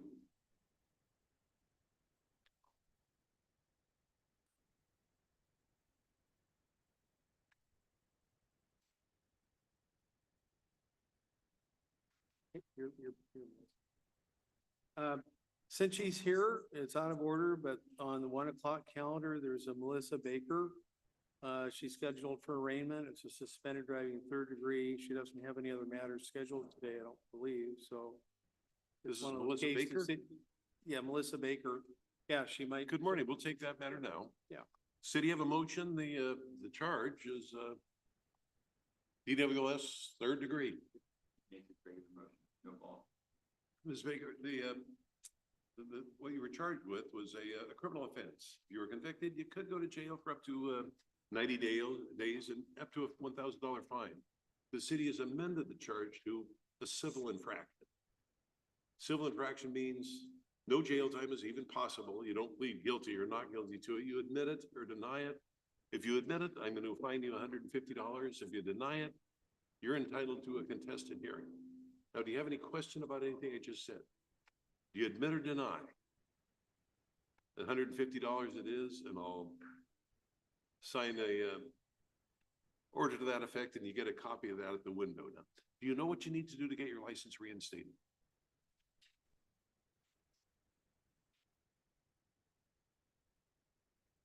I'd make that a priority in life. We live in a world where you pretty much have to be able to drive just to function at all. So I'd make that a priority. Get your license reinstated. Might be a little hard to get it back, but keep in mind how easy it is to lose it. In the future, just make sure you don't lose it again. Good luck to you. Any questions at all? Take care of yourself.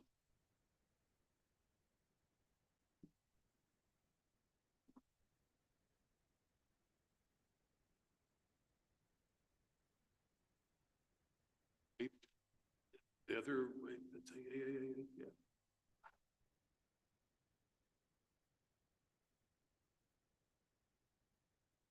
yeah. Next matter would be on the 11 o'clock, Forrest Hoover.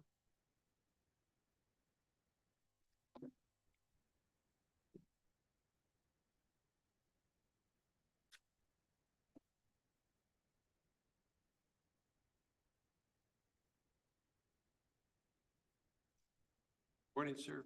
Full name Forrest, middle initial L, Hoover. I'll turn Just- to just, Mr. Haverco yeah, for thank the you. status of the matter. Thank you.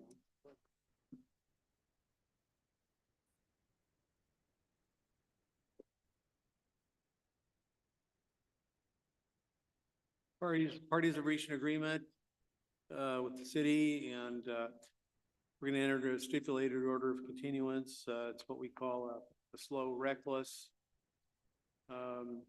with the usual DUI convictions continue for 2 years. The matter to be amended to, if he complies, to reckless driving. Mr. Hoover, disagree with anything at all Mr. Haverco just said?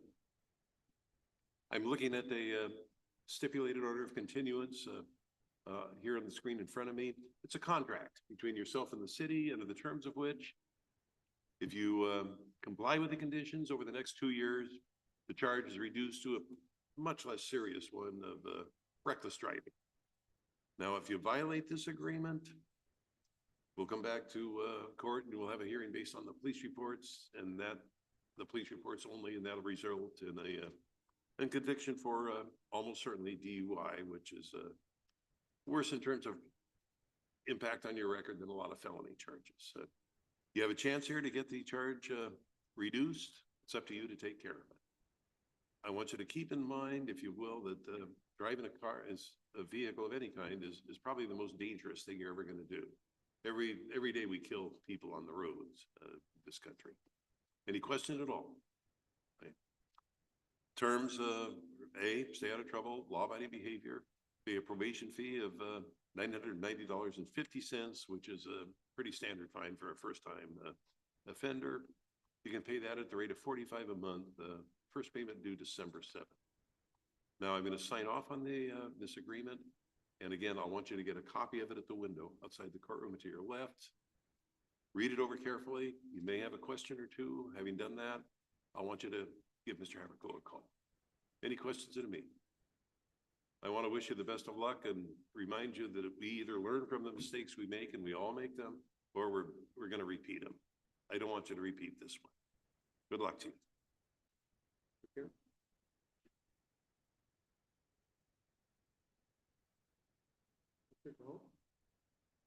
So the next matter would be Nicholas Tahone. It's item number, it's on the 10 o'clock calendar, item number 11.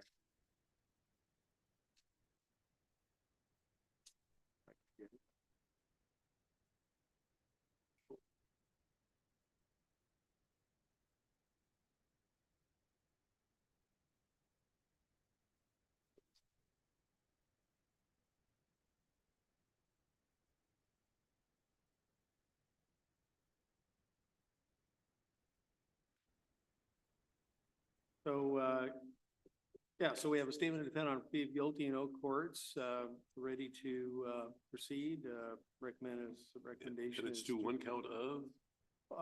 This is to one count of criminal trespass in the second degree.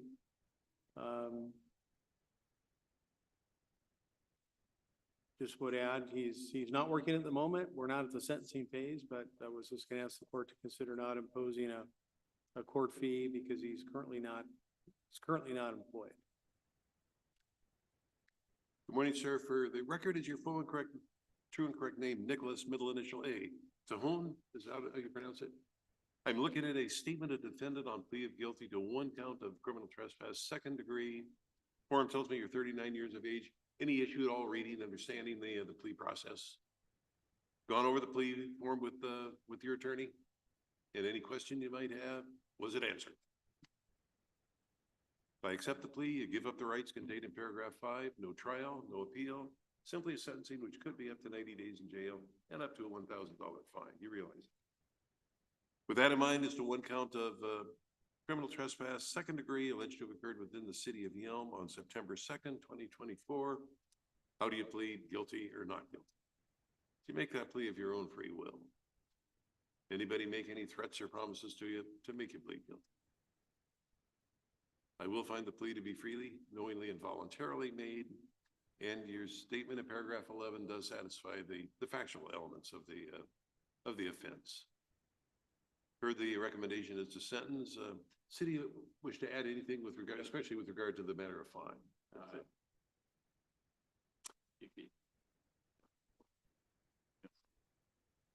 Mr. Abaco, anything further to add? Oh, nothing to add. Sounds like Dale? the city agrees to not impose a cost at this time. Anything you want to tell me, now's the time. You don't have to say anything. A good thing in life is we shouldn't go where we're not welcome, not wanted. And we all have those places. I'm going to follow the recommendation, 90 days. All suspended on the condition you have law-abiding behavior. I'm not going to impose a fine based on your financial status. I don't see any point in doing that. You do, however, still have 90 days in jail hanging over your head. Okay.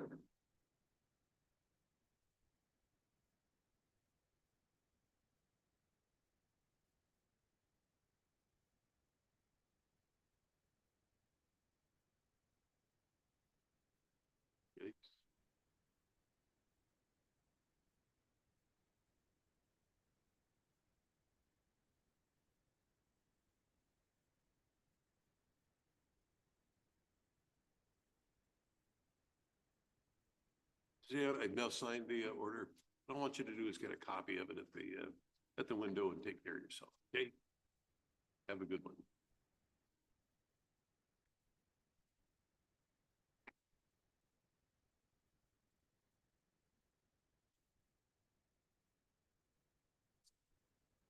Oh, Lokalani Villegas, I think this is her mother. She just wanted to Oh, yes, know. I know her mother. Oh, yeah, yeah, she just had a question about what's gonna happen with the bail money. It's exonerated. What's that? It's released with the Right, disposition. right, It's yeah. it's exonerated. Yeah. It's Well, now that we're big problem with the courts all over Washington. The computer systems are gone, and so we're dealing with that. I don't know how long it's going to take you to get the actually receive, because I believe you posted cash. Yeah. Keep checking with us.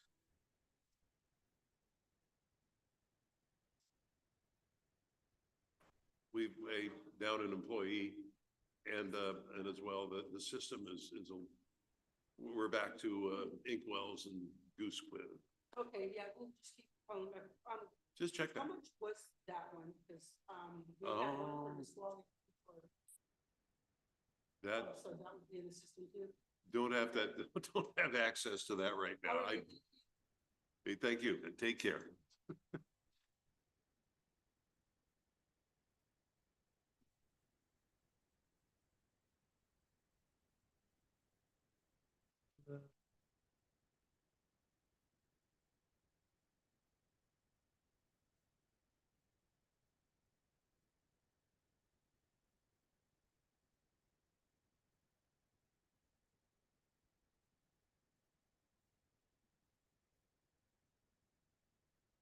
Next matter would be, there's a couple matters on the 11 o'clock calendar. Austin Sanchez. So, couple matters.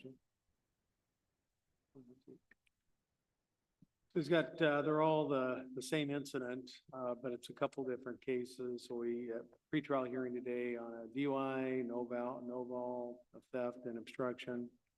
And I've had an opportunity to discuss the case with him, and we've come to an agreement, I believe. He's going to enter a plea to the DUI account, where it's going to be amended to that of a no test. Dismiss the no valid operator's license, which is count 2 on that case. And then the city's also going to move to dismiss the case ending in 0-8. So it's a plea to the DUI only, no test matter. Dismissing the theft and obstructing. Yes. So,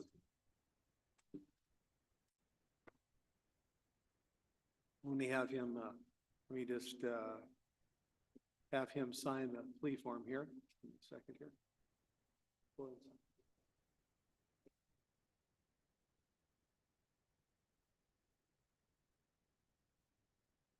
Okay. He has now signed the form and And I might indicate, for the record, that I do remember, Mr. Sanchez from, tribal court. It's been quite some time, but that would have nothing to do with anything we're doing here. Again, I'll preside if you, have no objection.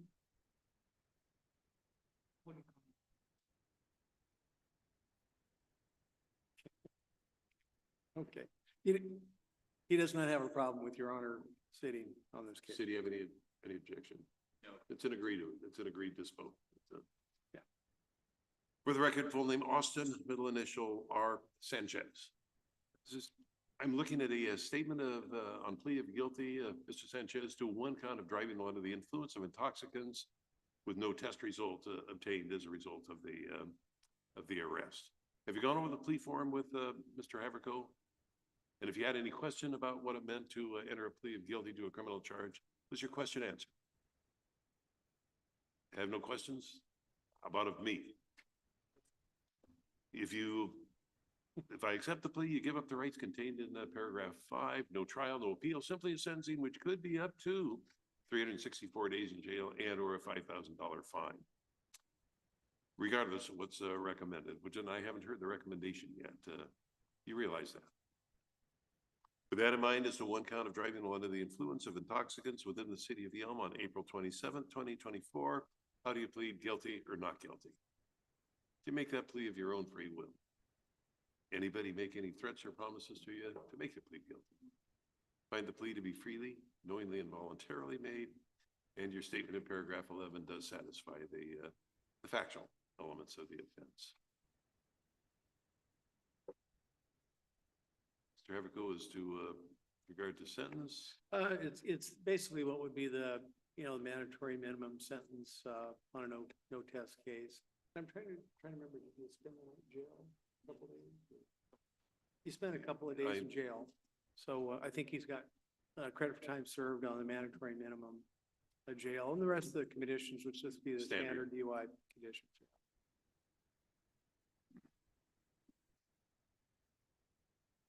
Mrs. Sanchez, you have a right to tell me anything you want. You don't have to say anything, but if you want me to know anything about yourself or your situation here, now's the time. Don't have to say anything, but if you want to, I'm glad to listen.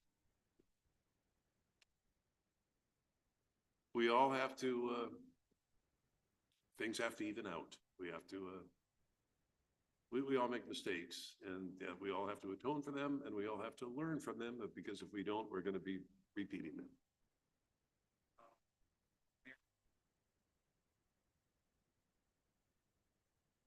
I was aware of that, but I wasn't going to say anything.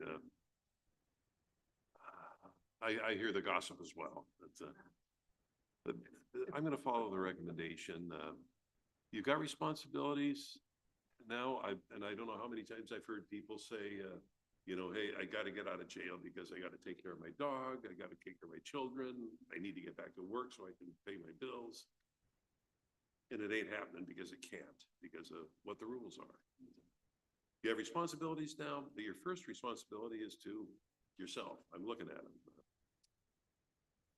We make mistakes, and you got to learn from them, man. You got to learn from them, because you're going to repeat them if you don't. 364 days imposed, credit for 1 day served, 363, suspended on the condition you have law to stay out of trouble. Don't drive unless licensed and insured. And the Department of Licensing, as a virtue of this case, is going to take action on your driver's license. $990.50 fine. And drug and alcohol evaluation, that's sort of mandated by criminal law. That's, I don't think, going to be hard for you to do, and do that within the next 90 days, within the next 3 months. Well, in every one. They also.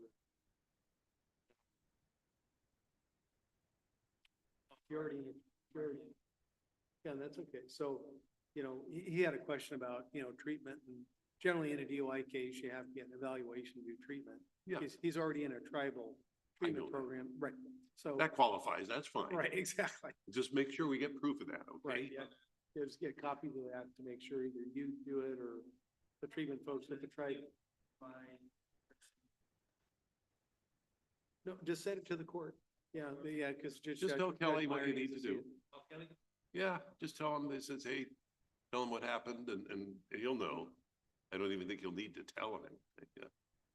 But again, I'm gonna wish you the best of luck. Take care of yourself. And again, the reason why things are as rough as they are with the DUI is because of the number of people we kill every year. That's, there's no good stories there. They're only bad ones. No winners, just losers. Both the person that has to go to penitentiary because of it and the person that got killed because of it or badly injured. I'm going to wish you the best of luck. Austin, if I may say so, get a copy of today's paperwork, look it over carefully and give Mr. Haverco a call if you have any questions.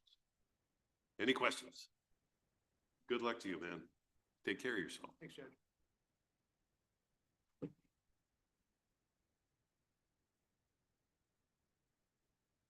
Up, other way, yep.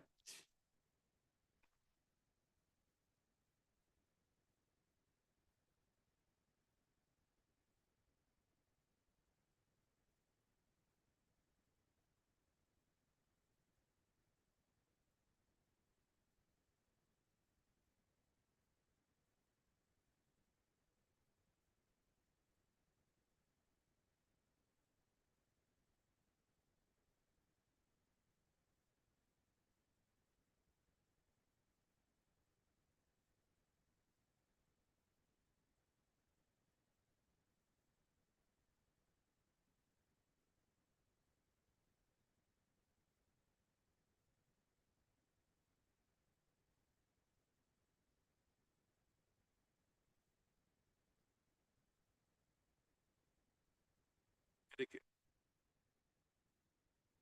It's working. Oh, yeah, it is. Yeah, I'm watching it.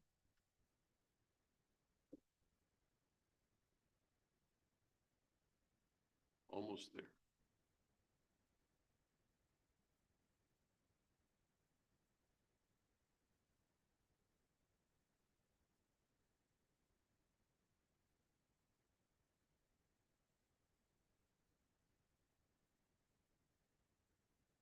The next matter, Judge, is Robin Rogich. He's on the 11 o'clock calendar. Matter comes before the court for a pretrial hearing on a DUI charge. We're completing the evaluation process and we're basically just about done with that. So we just would like to reset it, say 4 weeks, so that I have enough time to, when I get the evaluation, to discuss it with her. December 19th? Yeah. That work? Yeah. Is that okay? Good morning, ma'am. December 19th? Is that okay? Yeah. Good morning, ma'am. For the record, it's your full name, Robin, middle initial D, Rogich. The request of your attorney, we're resetting the matter to December 19th at 10 o'clock in the morning, signing an order to that effect right now. I want you to get a copy of that order at the window outside the courtroom to your left. Stay in touch with Mr. Haverco, and any conditions of release earlier set remain in effect, and we'll see you back here in December. Any questions at all? Take care. Thank you. Thank you, ma'am. Same to you. Pam, do you have a question?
Don't worry. Don't worry.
Okay, matter's ready, Your Honor. This is Ms.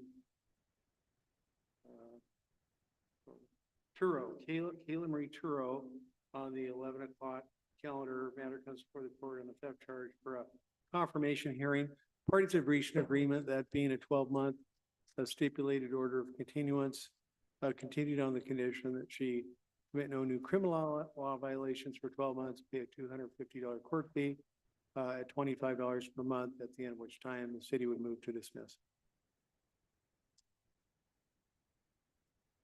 Ms. Turo, for the record, is your full name Kayla Marie Turo?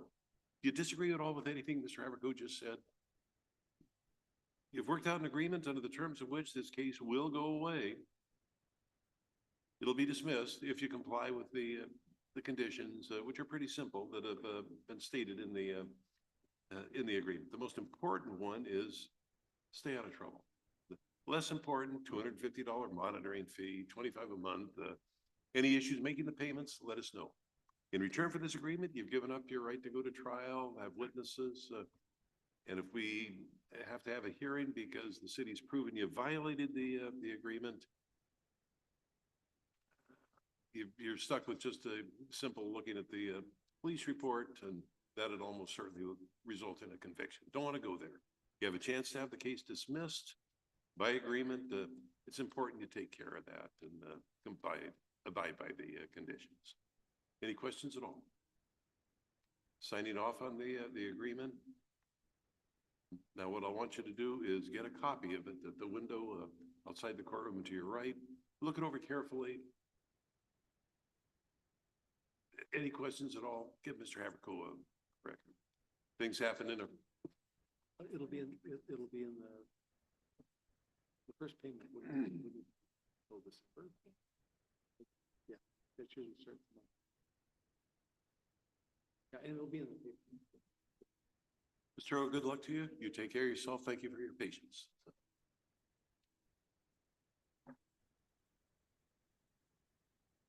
Yeah, and I don't remember, do you have work? Oh, okay, give me a second. Why don't you, so this is Stephanie Honowski. I'll let you come on up.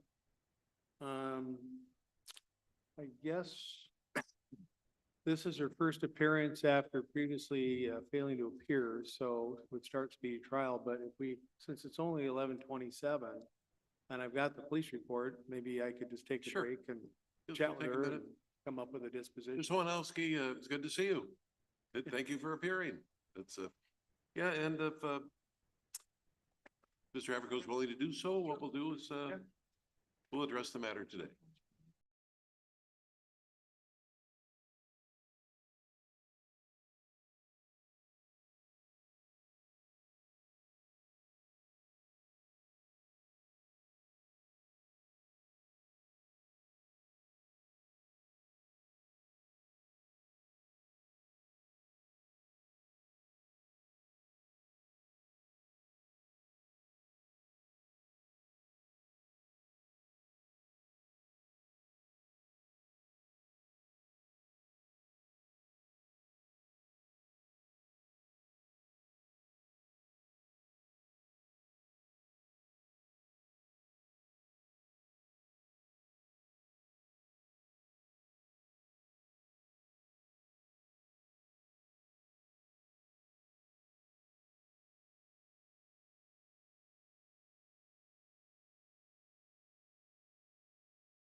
We are back on record.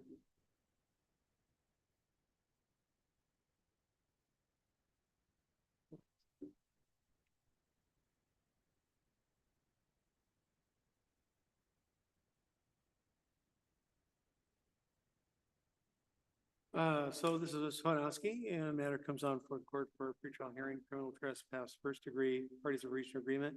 She's gonna enter a straight plea to the charge amended to criminal trespass in the second degree. City's recommendation is all suspended time and a $250 court fee, and straight plea, she's ready to proceed. Good morning, ma'am. For the record, is your full name Stephanie Connie Howanowski? I'm looking at excuse me, statement of defendant on plea of guilty to one count of criminal trespass, second degree. Plea form tells me you're 36 years of age. You've been through the 11th grade in school. Any problem at all reading through, understanding the plea form with your attorney? Now, criminal trespass, second degree is a simple misdemeanor. The maximum penalty on conviction would be 90 days in jail and or a $1,000 fine. If I accept the plea, you give up not only the rights contained in paragraph 5, but you subject yourself to the possibility that I could sentence you to up to the maximum. You realize that.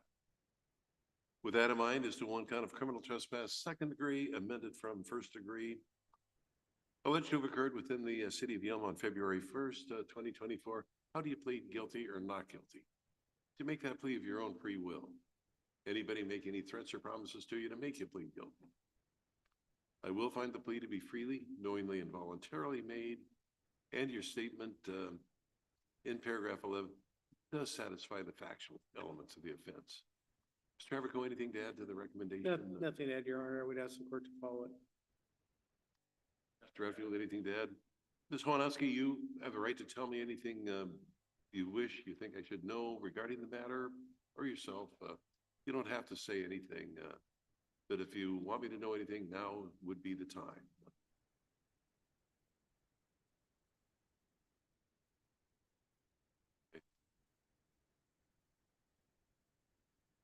I want to thank you for appearing, and I want to tell you that I'm going to accept the recommendation. All 90 days is suspended on the condition you simply have law-abiding behavior. Stay out of trouble. The recommended fine of any kind. I did want to, you're working with.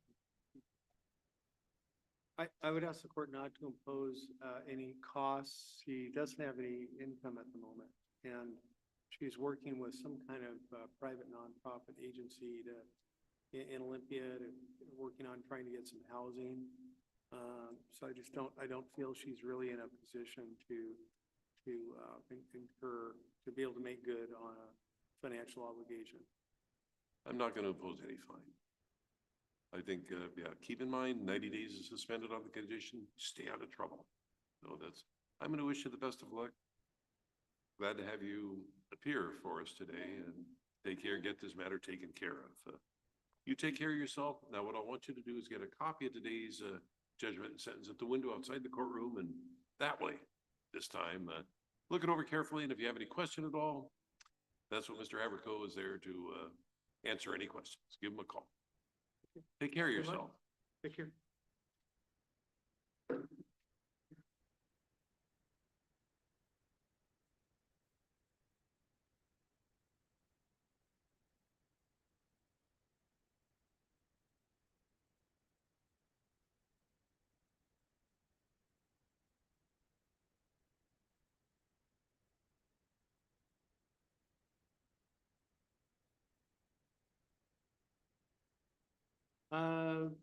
Mr. Jason Tipton's here. I'm not sure if I have enough time or not, but I've tried to call him a few times and haven't got return calls, so if we have. We got time- 11:40. If you want to take a minute Yeah, I to can talk to him. talk to him, that's See if we can. page 10, dockets 9 and 10. So let me.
Go back on record for the last pretrial that we may have. I believe that's docket numbers 9 and 10, Right, yeah. page 10. Parties reached an agreement. We're putting all the cases on a stipulated order of continuance, continued for 12 months. City's not asking for costs. So all he has to do is be law abiding for no criminal law violations for 12 months, at the end of which time the matters will be dismissed. Good morning, sir. Is your full name Jason, middle initial E, Tipton? Mr. Tipton, I'm looking at a statement, tells me you're got an agreement with the city to continue the matter for a period of 12 months. You'll get a dismissal if you stay out of trouble. You get a dismissal if you leave the drugs alone. Save your life, okay? Then I've read and heard about too many people that I've come across in the legal system that 8 that I come to mind over the last year. That's save your life. You know, the stuff that they have out there now kills you pretty easily, a lot more easily than it used to. Now, if you violate the agreement, the city proves that, you've given up your rights to go to trial. I'll have a hearing based on the police reports that would result in you subjecting yourself to almost about 1.5 years in jail, given all the charges you've got here, gross misdemeanors and misdemeanors, but relating to drugs. I want you to take care of yourself. These are decisions you have to make yourself. Lifestyle is something you've got to figure out. All I can do is urge you to try and live a good life, and try and live a long life. Don't do anything to yourself that's going to subject you to unpleasant things. I want you to get a copy of today's order at the window outside the courtroom to the right. Look it over carefully. If you have any questions, give it a call. Give Dan Haverco a call, and he may answer them. Meantime, I'm going to wish you the best of luck. Take care of yourself.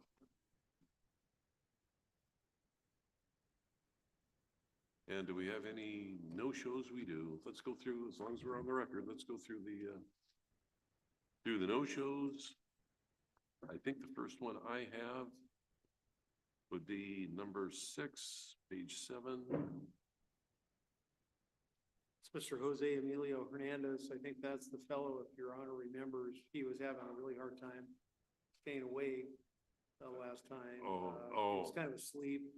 And Yeah. so we felt that he really was not a proper He was sound not mind to coherent. proceed. Yeah. Right. So we reset it. He doesn't have a phone, so I don't have a way of contacting him, and he hasn't reached out to me in any way to know of his whereabouts. So don't have any information. So ordered. Warrant 2,500. Yes, he was, I see people nod off back in the courtroom, but it's very rarely that I cannot keep somebody engaged when they're, but I'll leave it at that. The next one, I believe, is Sarah Shalhoub. Shalhoub, and I think she did give me a number. My notes reflect that I had called, I left a message for her to call me back. I never received a return call, so I don't have any information as to her lack of her whereabouts. Cash your bond. So ordered.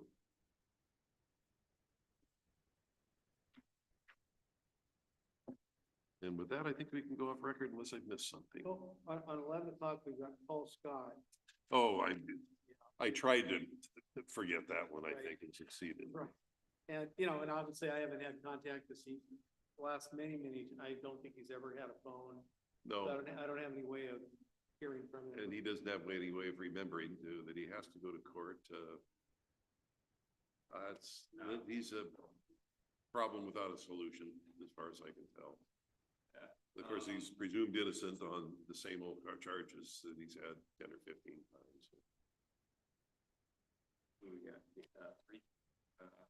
Trespass, loitering, drug-related, disorderly, that's 1,500. 500 each, 6, 7, 8. Is there any way we can combine that into one warrant, given? Yeah, and then warrants are huge, with the systems being down, a huge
On record for the 1 o'clock arraignment calendar, the first matter I will call is Yelm versus Jeremy Peach. I understand Mr. Peach is here with counsel. Good afternoon. Good afternoon, sir. Is your full name Jeremy Douglas Peach? Right. Citation I have alleges that on or about November 1st, 2024, you committed the offense of driving while under the influence of intoxicants. Gross misdemeanor, the maximum penalty on conviction would be 364 days in jail and or a $5,000 fine. At this point, I'm going to turn to your attorney for the entry of a plea on your behalf.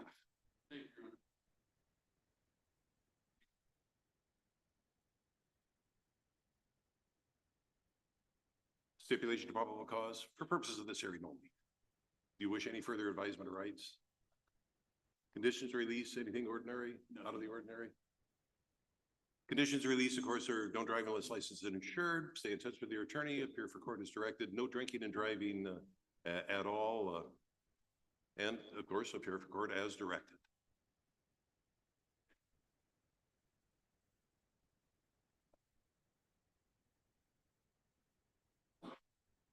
Set of pretrials are every other Thursday, 9 a.m. Available is, I prefer to go to December 5th or 19th or into next year. Mr. Fricky, I'll defer to you.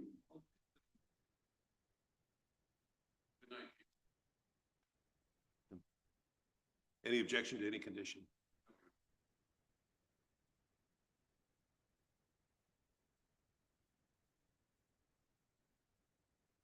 Citing an order on today's hearing.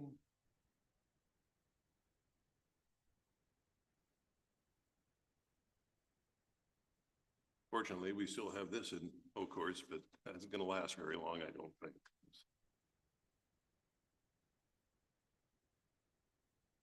You can go to the window outside the courtroom and to your right and get a copy of today's order. Mr. Peach, thank you for appearing. We'll see you December 19th. Take care of yourself. Thank you, Mr. President.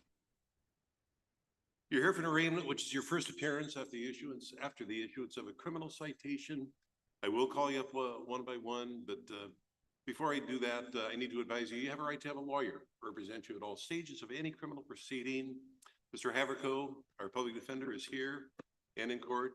He will, regardless of your situation financially, enter a plea on your behalf at this time. Plea at the arraignment is invariably not guilty. That's not any great statement about the case itself, but it's the way legally you preserve your rights pending what they call a pretrial conference, which is a chance for you to negotiate, if you can, a resolution of your case without going to trial. If that cannot be done, you have a right to a public and speedy jury trial in the county where the offense was alleged to have been committed. Now, if you have any question regarding your rights or the charge that you're facing, go ahead and ask myself or Mr. Haverco any question you might have. Is Josh, A-I-N-I, Iani? I'm probably mispronouncing that. Sir, if that's you, I apologize for mispronouncing your name. If I did, come on up and have a seat. And this is a no-doubt.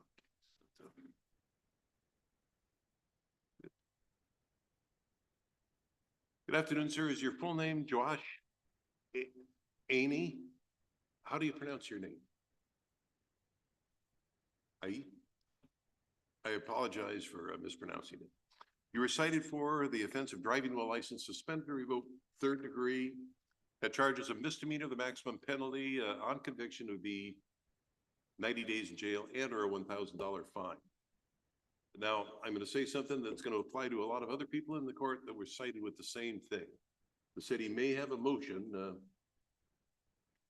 in your case, and the city has moved to amend the charge from a criminal offense to a civil infraction. The civil infraction is no valid operator's license on your person with ID.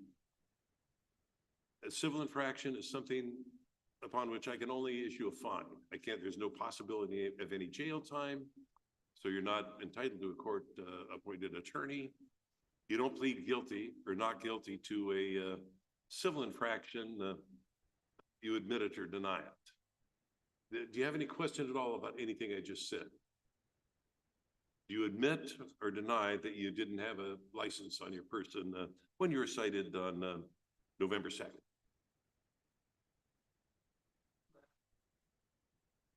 But did you have it on you at that time? Was it suspended at that time? That's what you need to respond to, what your status was at the time. If you have your license now, you've gotten it reinstated, that's wonderful. I really like that a lot. I appreciate the fact that you have reinstated your license if that's your situation. But on November 2nd, do you admit or deny that you didn't have a valid license on your person? 2024, this year.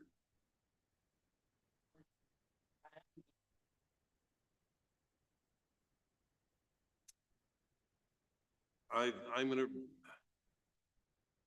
I see this as I'm gonna take you're pretty clear you don't understand what I'm saying.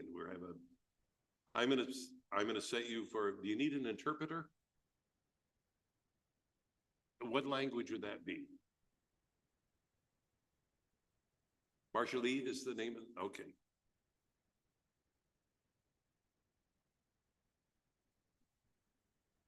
Let's set this on the 2:30 infraction calendar if we can. We're going to reset your case and have an interpreter here on your behalf. It's real important that I know that you understand everything that's being said here. Come on up if you would. We'll give you another court date and we'll make sure we have an interpreter here at that time. And thank you for appearing.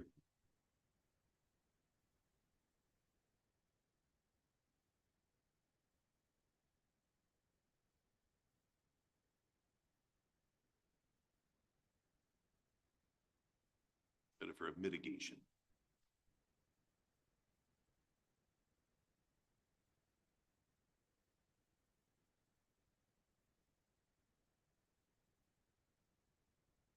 Thank you for appearing, sir.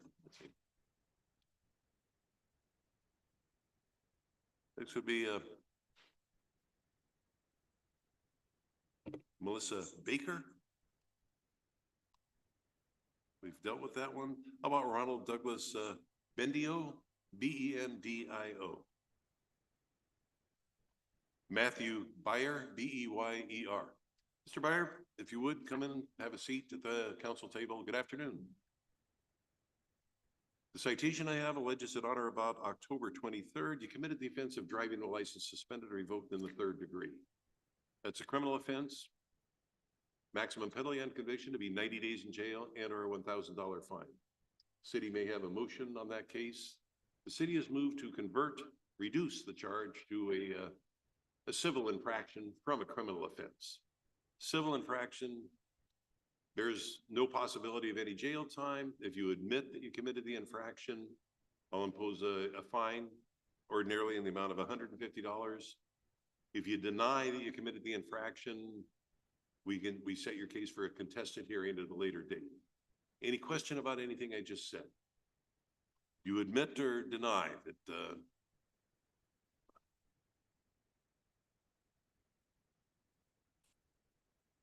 Mr. Beyer, do you know what you need to do to reinstate your license? That's really all we live in a world where you pretty much have to be able to drive just to function. Set the fine at $150. You can pay that at $25 a month. First payment due December 7th. If it becomes impossible for you to make the payments, I'd rather have you spend your money on reinstating your license. If that becomes something you can't do, let us know and we can work with that.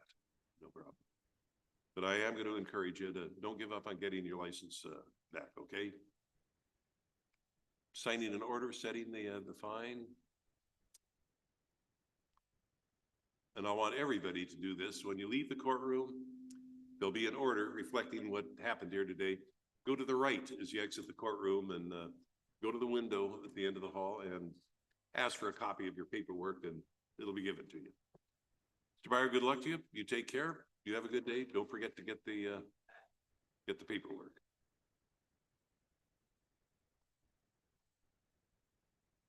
Raymond Bickle.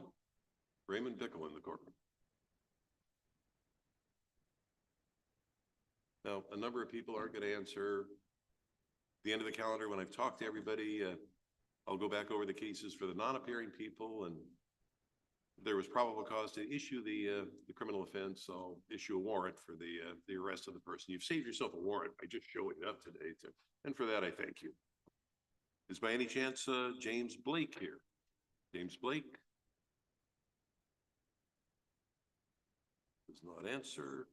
How about Jesse Allen Campo?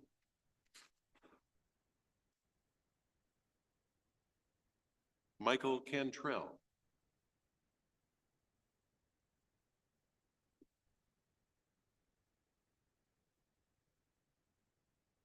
Ronald Carby, C-A-R-B-Y. Luz Cerna?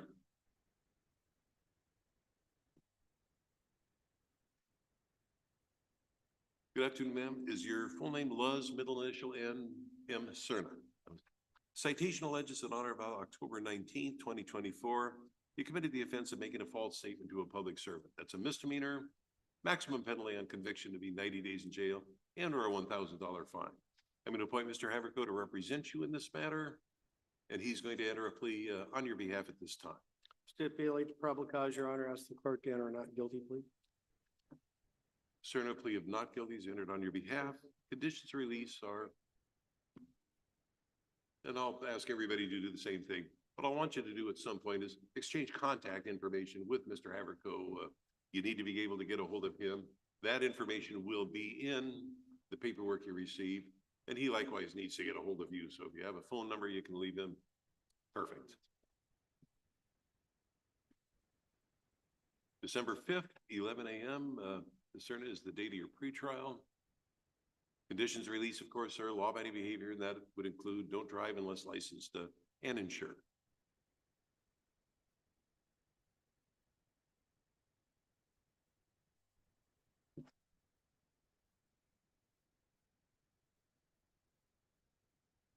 Any questions at all? Concludes the hearing. Don't forget to get a copy of the paperwork as you leave. Patricia De La Mora Chavez. Good afternoon, ma'am. Is that your full correct name, Patricia, middle initial S? De La Mora Chavez. Citation alleges that on or about October 29th, 2024, you committed the offense of, you've heard this before, driving a license suspended or revoked 3rd degree. City is making a motion to amend that charge from the criminal offense to the civil infraction. You may have been paying attention earlier. Civil infraction, if you admit you committed the infraction, it's a $150 fine. If you deny that you committed the infraction, we'll set the matter for a contested hearing. Any question about anything I just said? Do you admit or deny the infraction? I'll impose a $150 fine. You can pay that at $25 a month. You know what you need to do to get your license reinstated. You need to go to Department of Licensing and find out what you need to do. You're that far good. Please, all I can do is urge you to get your license. Get licensed. Like I said, good. You have a license, make sure you keep it. Signing today's order is De La Mora Chavez. You get a copy of that at the window outside the courtroom and to your right. Good luck to you and take care. Thank you. Charles Doan.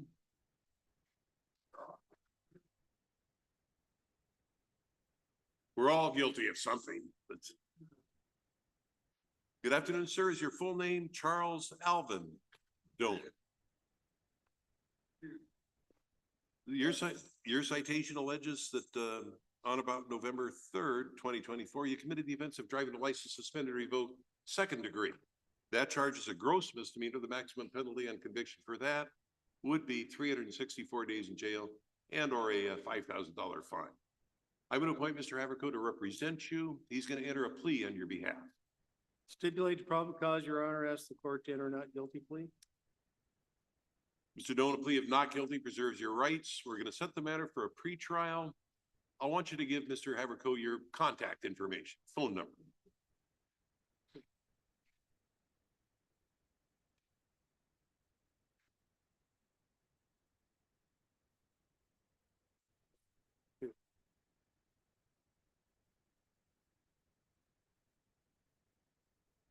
Now, Mr. Dillon, we don't have any, you may have heard on the news that the computer systems for all the states are down. So you're going to get a paper copy of today's ruling. This old school, old school. Mr. Haverco can help you, show you where you need to sign, I think in 2 places.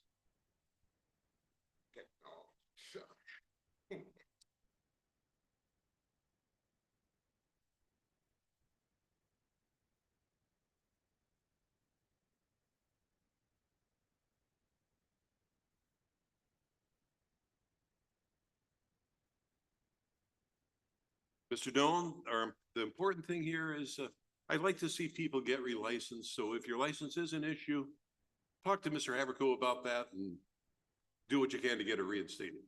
But you've got a copy of today's paperwork, so you don't need to go to the window, but I'll see you back here at your pretrial date, okay? Up. We will. You take care of yourself, all right? I will. How about Justin Evans? Justin Evans does not answer. Laura Gardner. No response. How about Christopher Cook? No response there. We'll go to Ilya Corbin.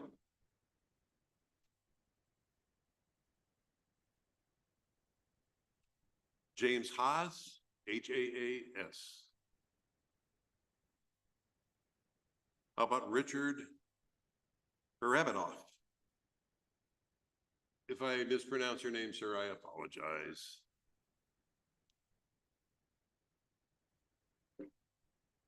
True name Richard Isaac. Barabanoff. You also have the citation of driving a license suspended, revoked, 3rd degree. Again, that's a criminal offense and varying up to 90 days in jail and up to a $1,000 fine. Mr. Ratcliffe, the city is moving to amend the charge to a civil infraction. If you admit the infraction, I'll impose a $150 fine. If you deny it, we can set it for a contested hearing. Now, first, do you have any question about anything I just said? Do you admit or deny the infraction? I'll impose a $150 fine. You can pay it $25 a month. Do you know what you need to do to get your license reinstated? Make it a project. I would advise you to make it a project. I'm going to wish you the best of luck with that. If you have any issue making the fine payments, let us know. We can deal with that. I'd rather have you spend your money on reinstatement. Get a copy of the order at the window outside and to the right, and good luck and reinstate it. Take care of yourself. Anthony Houston Marion. Good afternoon, sir. Full name Anthony David Houston Marion. Citation alleges that on or about October 31, you committed the offense of driving while under the influence of intoxicants. That charges a gross misdemeanor, the maximum penalty on conviction to be 364 days in jail and or a $5,000 fine. I'll appoint Mr. Haverco to represent you in this matter, and he's going to enter a plea on your behalf at this time. Stipulate to probable cause, Your Honor, ask the court to enter not guilty plea. Plea of not guilty reserves your rights.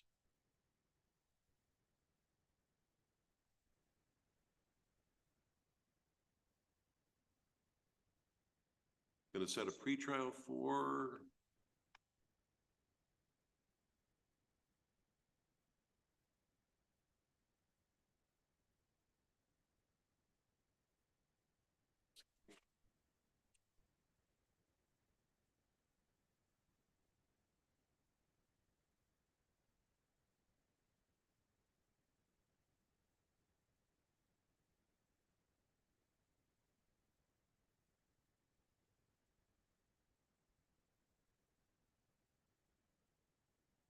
pretrial will be December 5th, 10 o'clock. Conditions of release are law-abiding behavior. Don't drive unless you're licensed and insured, and no drinking and driving at all. Any officer asks you to take a breathalyzer, you need to do so. Any question? Mr. Houston, Marion, you can get a copy of today's order at the window. Before you go. And stay in touch with Mr. Haverco and any questions you might have of him.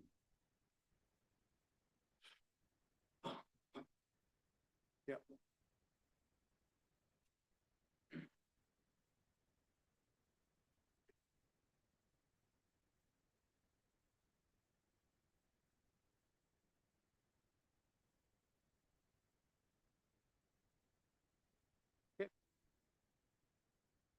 Thank you, sir. You take care. Have a good day. George Huston. He's next. Good afternoon, sir. Full name, George Michael Huston, is it? Is it, you pronounce your name Huston? Houston. Mr. Houston, you also got a citation for driving a license suspended or revoked in the 3rd degree. And the city likewise moves to amend your charge to the civil infraction of no valid operator's license on your person. And as you've probably heard already a few different times, if you admit the violation, I'll assess a $150 fine. If you deny it, we can set it for a contested hearing. Mr. Houston, any questions about anything I just said? Any questions? No. What do you want to do? Do you want to admit or deny?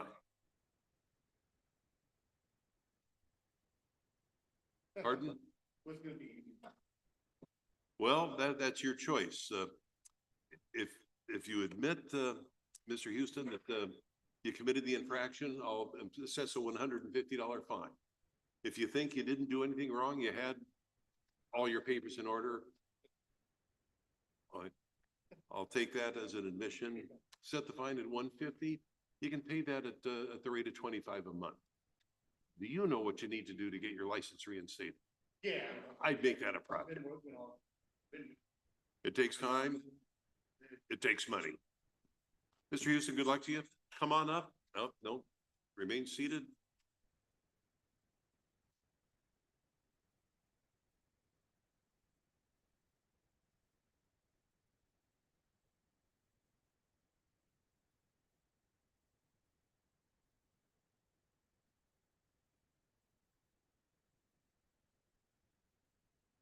That concludes the hearing. Mr. Houston, good luck to you. Take care. Thank you. Charlie Jackson does not answer. How about Kenneth Russell Jaden? No answer. Jennifer Jenkins. Good afternoon, ma'am. Full name, Jennifer M. Jenkins. You also were cited with driving a license suspended, revoked, 3rd degree. That's, again, a criminal offense that the city is moving to amend to 150 it is. And of course, the question is, do you know what you need to do to reinstate? I can't urge you strongly enough to, good enough. Ma'am, I'm signing electronically the order to that effect.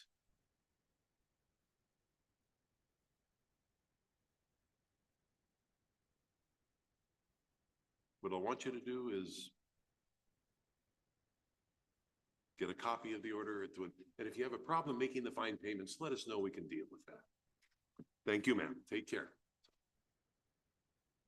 Alicia Jean Jocelyn. Good afternoon, ma'am. Is that your full name? Yes. Ms. Jocelyn, the citation must be an echo in here. Same thing. Driving while license suspended or revoked, 3rd degree on October 28th. And by now you probably know what the city may do in this case, and that's amend the charge to a civil infraction, which if you admit is a $150 fine. If you deny it, you're entitled to a contested hearing, and we'll set that down the road. Any question about anything I've just said? Do you admit or deny? And of course, I'll ask you the same question I ask everybody. Do you know what you need to do to get your license reinstated? I'd make that a project.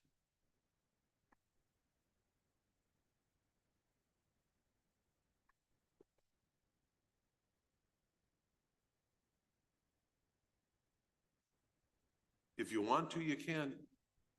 Oh, wait a minute, that's right, I forget. We're shorthanded, we don't have it, I'll have you sign off on a, promise to pay it at 25 a month, but anytime you want, you can pay it in full and be done with it.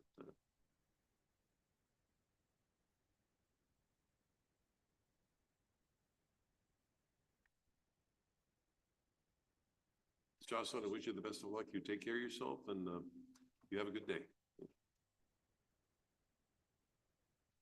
Leah D.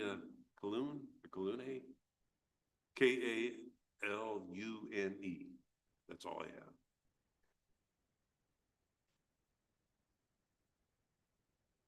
How about James Kangiser? I might be mispronouncing it. Good afternoon, sir. Is your full name James, middle initial D, Kangeiser? Is that how you pronounce it? Citation alleges that on or about October 27, 2024, committed the offense of engaging in lewd conduct. Misdemeanor, the maximum penalty on conviction to be 90 days in jail and or a $1,000 fine. I will appoint Mr. Haverco to represent you, and he's going to enter a plea on your behalf to that charge.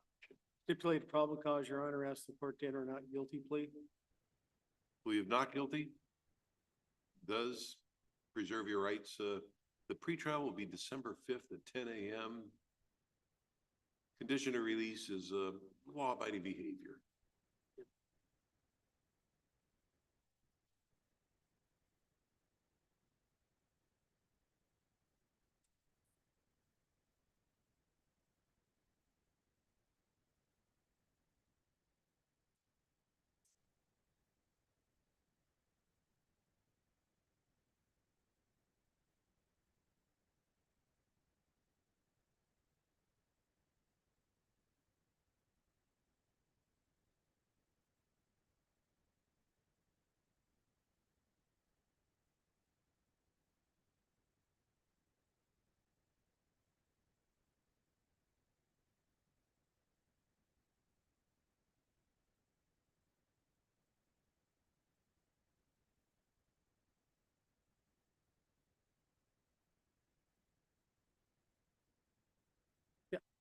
Mr. Kenziger, if you've given your contact information to Mr. Everco, that concludes the hearing. Get a copy of today's order at the window and we'll see you back here December 5th. Thank you, sir. Mayley Marie Kawe, Kauwe. Does not appear. Andrew Kokot, Kocot. And again, there's a way to mispronounce a name. I'm going to find it and I apologize to Same way everybody else.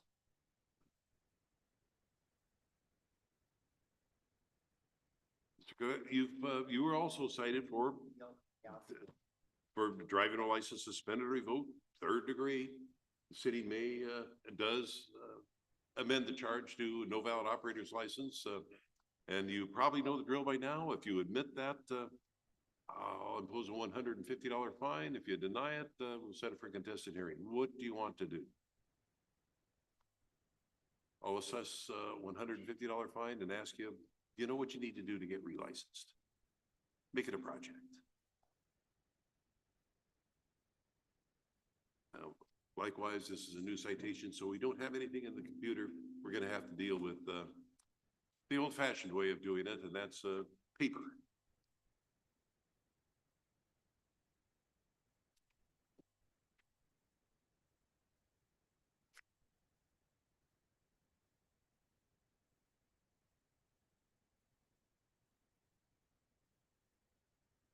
That concludes the matter. Good luck and take care. Michael Lay, I assume it is not here. We'll come back to that matter. How about Josh Middleton?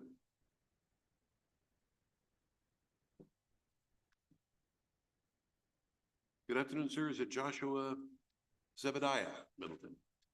Citation is for driving a license suspended or revoked on October 30th. And by now I'm sure you probably know what the deal is. If you admit that it's a $150 fine, and I'll take that as an admission, and I'll, Same thing. Congratulations. Now you got it. Keep it. You know now that it's pretty easy to lose and a little harder to get it back. It was.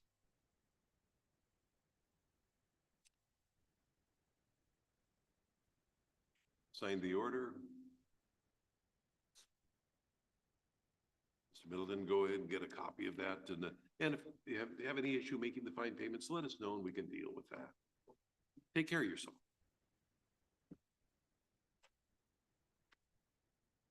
Jeffrey Milner.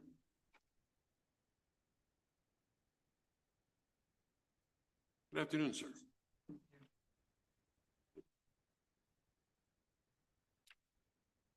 Well, Mr. Milner, the citation for you is driving a license suspended, revoked, 3rd degree. That's if you admit it, it's a $150 fine. If you deny it, we can set it for a contested hearing. Any question about what I've said? You can pay it at $25 a month. Would that work? Pardon?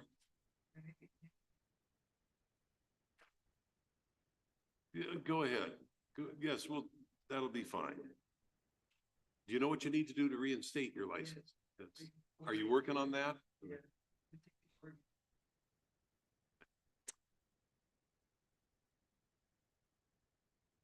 Mr. Milner, I'm gonna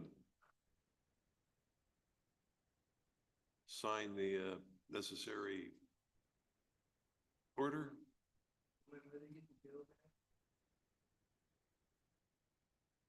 I'm not seeing where any bail was posted. Did you post bail?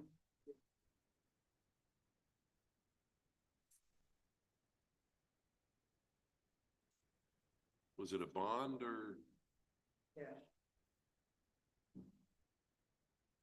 How much was it?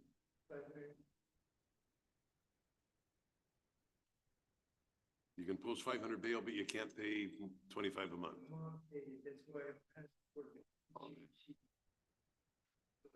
Once we don't have that yet, but once it's reinstated, or once we get it, we'll exonerate the bond. It'll be returned. It has to be returned to the person posting it. So she'll have to come here and have her.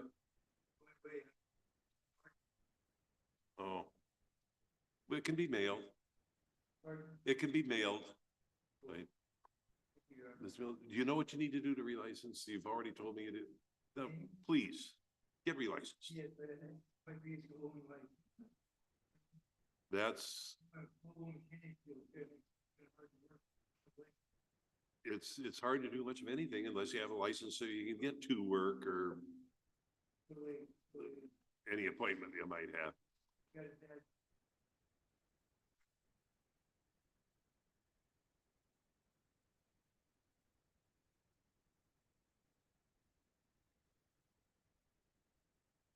Sometimes the Department of Licensing just doesn't care. Mr. Milner, good luck to you. You take care of yourself, and your mother will get she'll get the bail back. Thank you, sir. Take care.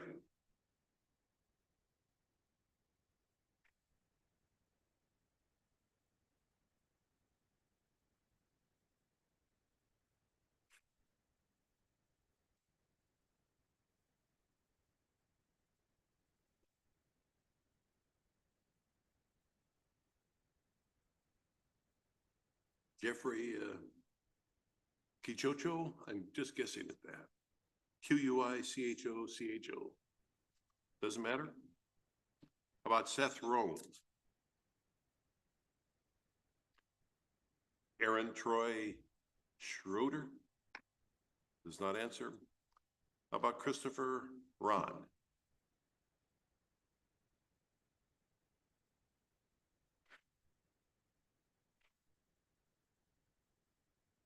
Good afternoon, sir. Is that your full name, Christopher Ron? Okay. Mr. Ron, the citation alleges that on or about October 31st, 2024, you committed the offense of driving a license suspended or revoked, 3rd degree. City may have a motion in your case as well. The city has amended the charge to the civil infraction of no valid operator's license on your person, which means you can either admit it or deny it. If you admit it, it's a $150 fine. If you deny it, it'll be set for a contested hearing. 150 it is.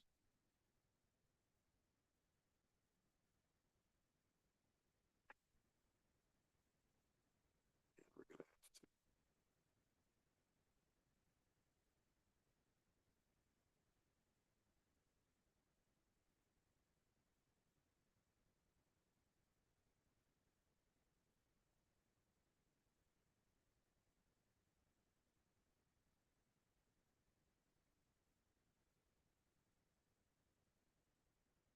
Well, good luck to you. You take care of yourself. Nicole Shoemaker.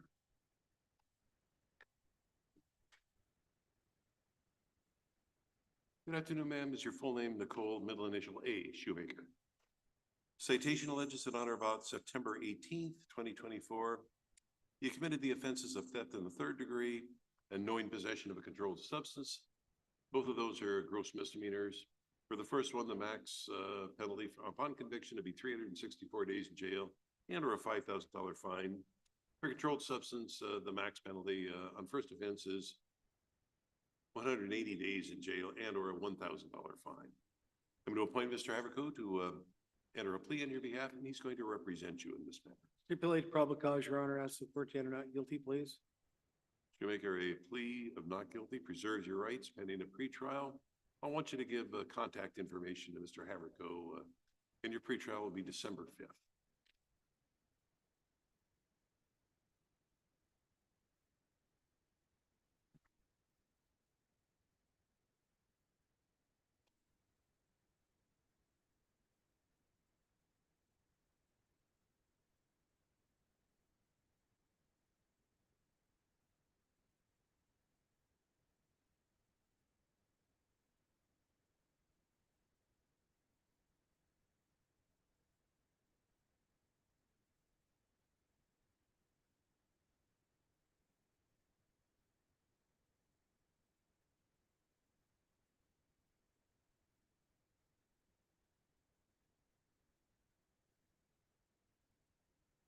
If you change the information, you're free to leave. Don't forget to get a copy of today's order at the window.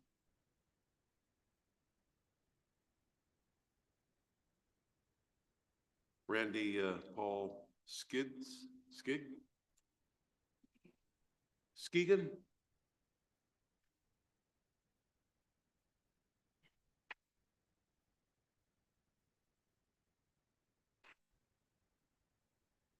Full name Randy Paul Skegan. Citation alleges that on or about October 21, 2024, he committed the offense of driving while under the influence of intoxicants. That's a gross misdemeanor. The maximum penalty on conviction would be 364 days in jail and or a $5,000 fine. I'll appoint Mr. Haverco to represent you in this matter. He's going to enter a plea on your behalf at this time. Thank you, Your Honor. Stipulated probable cause, ask the court to enter not guilty, plea. Mr. Skegan, give contact information to Mr. Haverco. He'll need to contact you.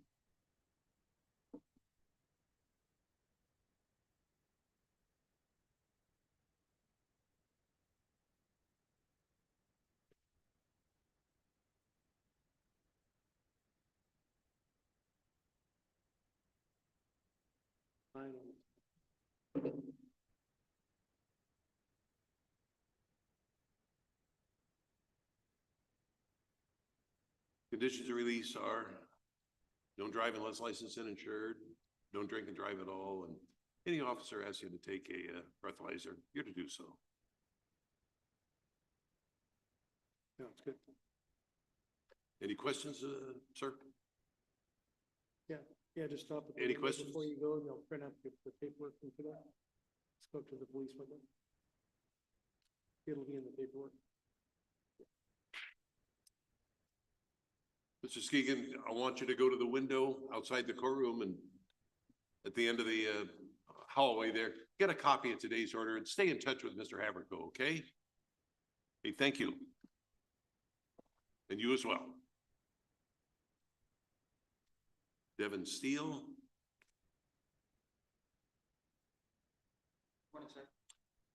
Good morning, Mr. Steele. Is it Devin Adair? Let's see. Citation alleges in honor about October 24th, 2024. You committed the offenses of a driving license suspended of third degree and also a second offense of operating a vehicle without ignition interlock. That's a gross misdemeanor. The maximum penalty on conviction would be 364 days in jail and or a $5,000 fine.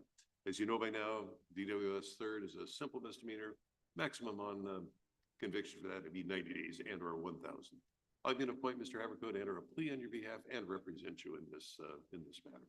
Stipulated probable cause, Your Honor. Ask the court to enter not guilty, please. So Steele, a plea of not guilty preserves your rights pending a pretrial.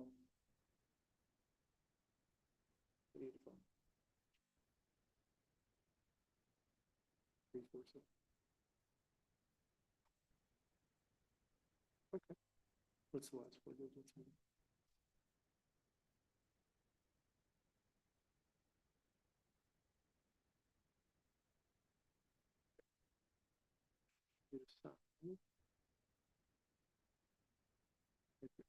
Steele, conditions of release are, of course, law-abiding behavior, and that would include no driving unless licensed and insured.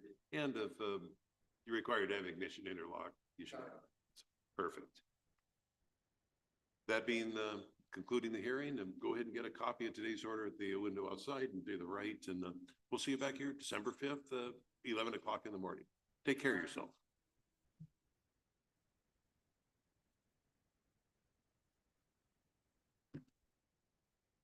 Lehman Dale Thomas. Mr. Thomas in the courtroom. I don't see him. How about Alexander Woods?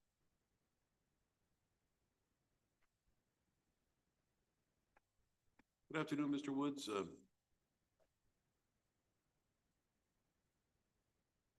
Is it Alexander Harley Woods? Yes.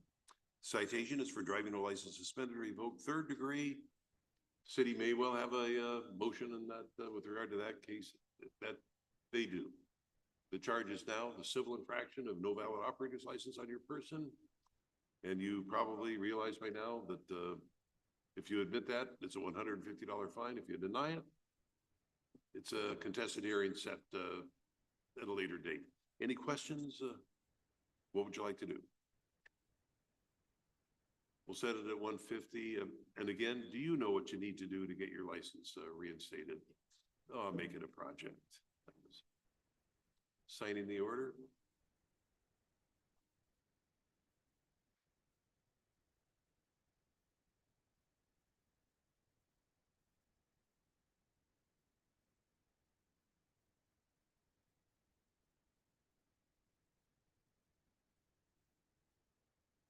Woods, thank you for appearing.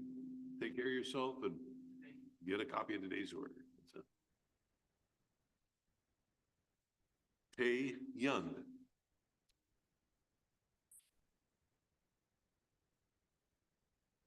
Good afternoon, sir. Full name Tay, middle initial N, Young. You're cited for the criminal offense of no valid operator's license without identification.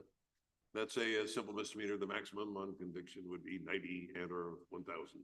I suspect the city may have a motion to amend that to from without to with, which converts it to a civil infraction.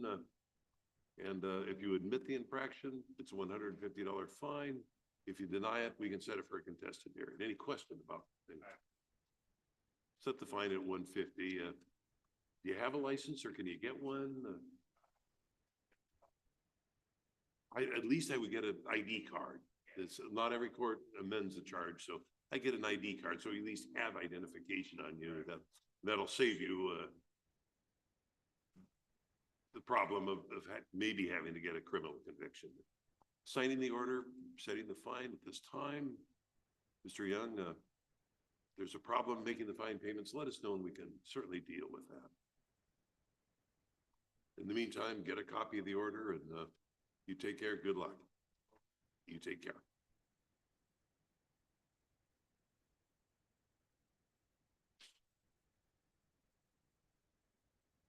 Well, I've run out of alphabet here, but I haven't run out of people. I'm sure there's some people here that that I went right by or did not get called? Let's start in the front row. Did somebody in the front row have a criminal citation? Last name?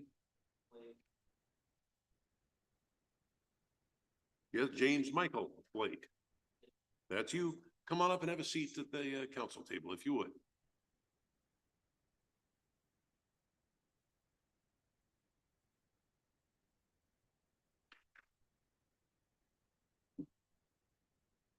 Confirm for the record, your name is James Michael Blake. Citation alleges that on or about October 27th, you committed the offense of theft in the 3rd degree. That is a gross misdemeanor. The maximum penalty on conviction would be 364 days in jail and or a $5,000 fine. Mr. Blake, I'm going to appoint Mr. Averco to represent you. He'll enter a plea on your behalf at this time. Stipulate probable cause as the court to enter a not guilty plea. Mr. Blake, a plea of not guilty preserves your rights. Do we have anything in the back?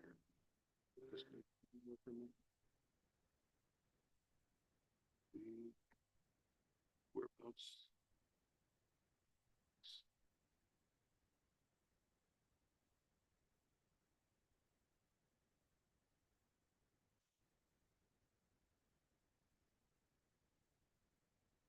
Mr. Blake, December 5th will be your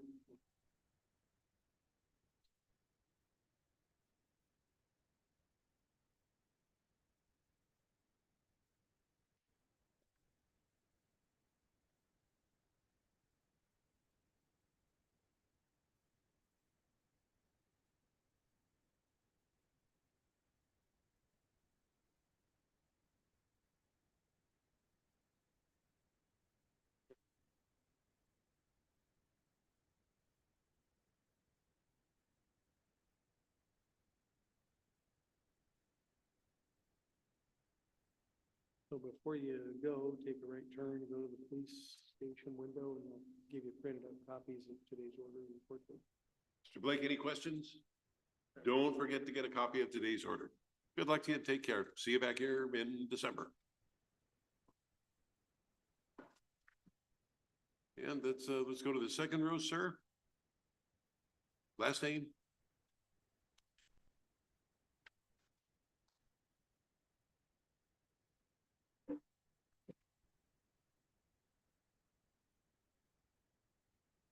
Could you repeat your last name for me? G-O-R-B-Y, Ronald Lynn? No, G-O-R-B-U-N, Corbin, with a G.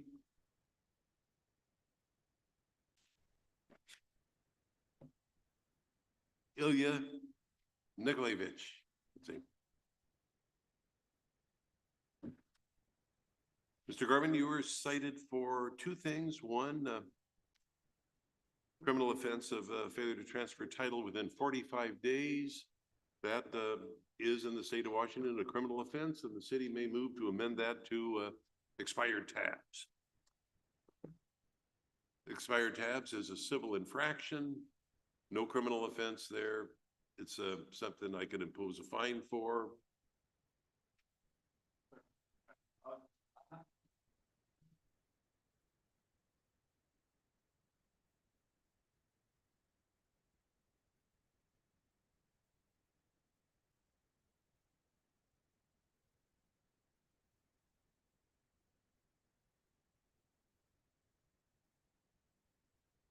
That sounds like a contested hearing to me.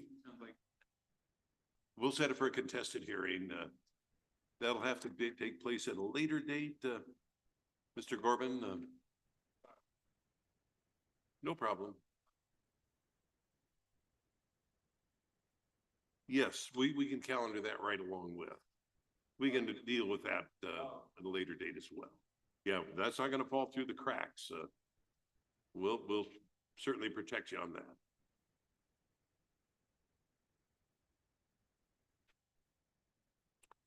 Mr. Corbin, yeah, we'll set it for contested hearing. Now, if you did have a, title in your name at that time, or a valid, bring it with you. Bring it with you as, to defend the matter, okay? Yep. Might be a bad The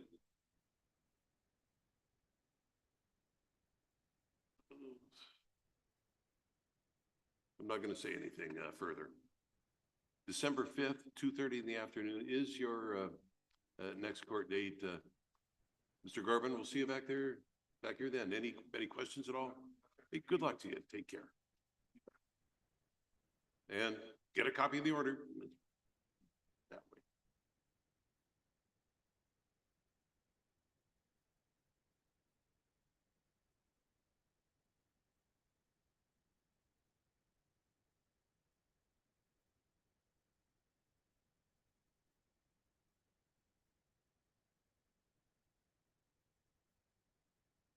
Sir, your name? Are you here for court? Yeah.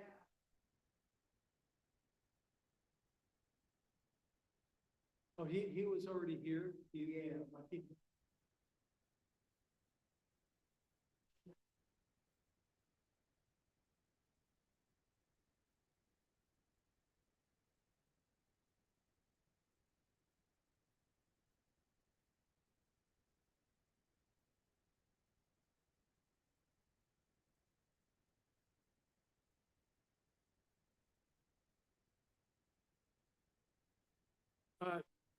This is a friend of Mr. Iney and who I think was suspended or something, and he lives with Mr. Iney and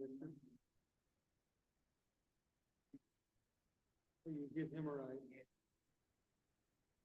Okay. He's the one we reset to get an interpreter from Oh, Marshall. right, yeah. Yeah, he needed an interpreter, so we had to reset him, to get an interpreter here, so he wasn't understanding what was going on, and it's important that he knows what we're doing here, so we reset it for, and I forget what date. He's wanting to know if the defendant can drive in the meantime? That would be up to him and Department of Licensing. If he's suspended, no. If, this doesn't have any effect on his ability to drive or not. He was cited for driving a license suspended. We didn't suspend it. That would have been the Department of Licensing over something else. He's saying, so it's not suspended then? It is suspended, according to the state of Washington. It is suspended. I don't know who did it. We didn't.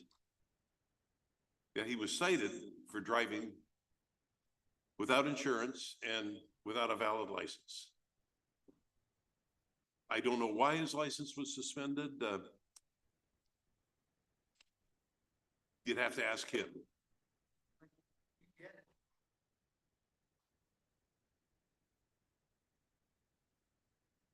You're saying he has his license?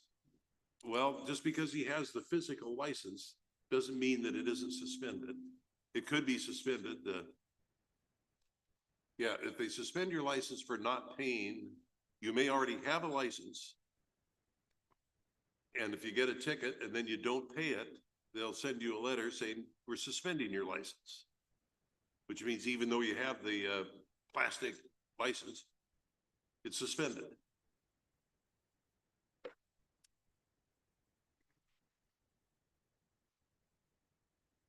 Department of Licensing does that, not me, not us. That doesn't happen here. What he needs to do is check with the Department of Licensing. They're the ones that do the suspending.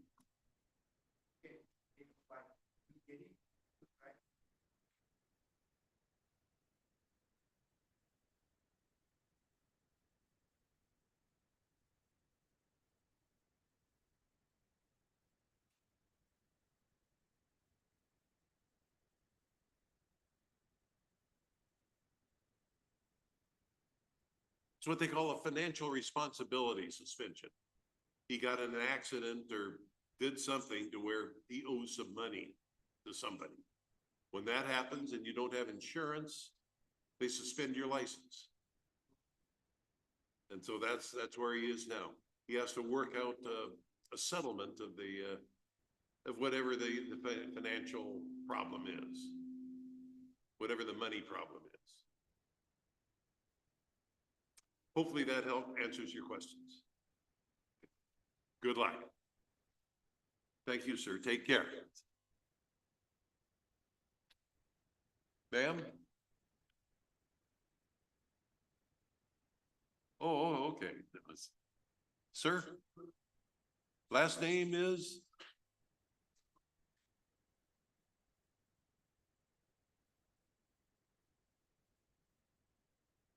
Christopher Cook. Good afternoon, sir. Mr. Cook, you were cited on August 9th, 2017 for the offense of theft in the third degree. That's a Mr.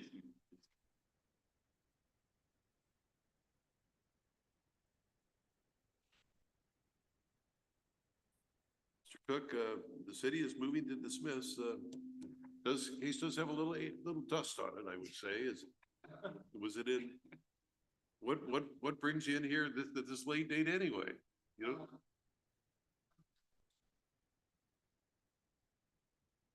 Well,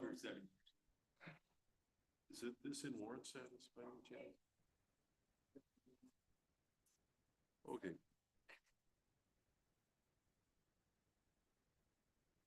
Mr. Cook, the city is dismissing the charge. That concludes the matter. You don't have any further business with us. Take care of yourself.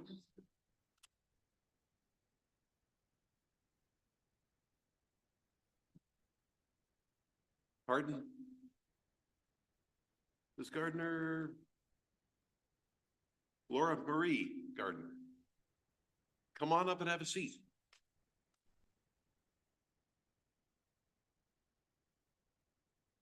And for the record, full name, Laura Marie Gardner. Ms. Gardner, the citation alleges that on or about October 27th, 2024, you committed the offense of theft in the third degree. That charge is gross misdemeanor. The maximum penalty on conviction would be 364 days in jail and or a $5,000 fine. I'm going to appoint Mr. Haverco to represent you. He's going to enter a plea on your behalf and he'll represent you in this matter, okay? Stipulate probable cause, Your Honor, ask the court to enter not guilty plea. Ms. Gardner, a plea?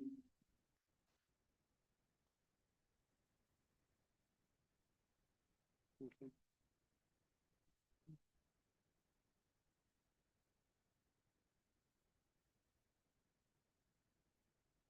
Sure.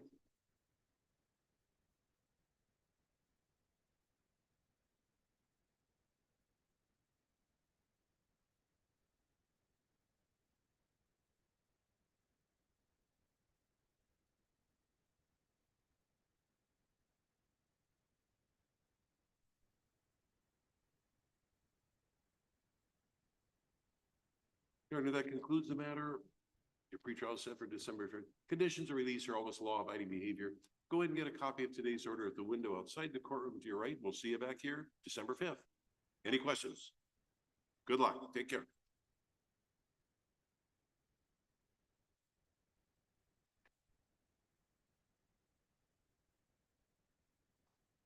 And that is that.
What's your name?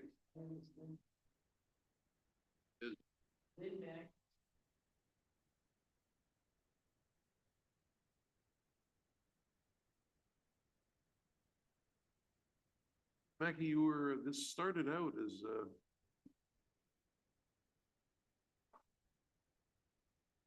as a failure to transfer title within 45 days, which Washington is one of the, I think, 6 states where that's still a criminal offense. And so the city amended it from the criminal offense to a expired registration. So you're here for that? What?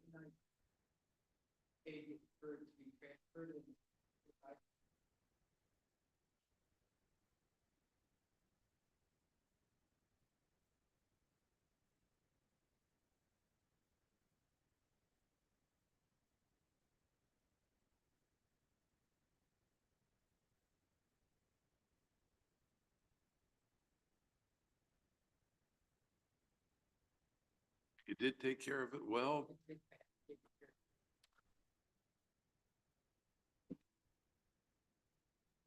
That helps a lot that it's now taken care of. Well, what I can do is, instead of imposing a $250 fine, why don't we reduce it to 100 even, 25? Yeah. Well, thank you very much.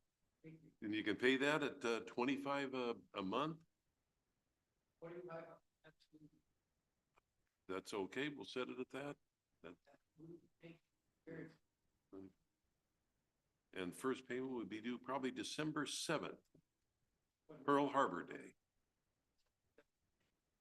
I'm signing an order setting that at 100.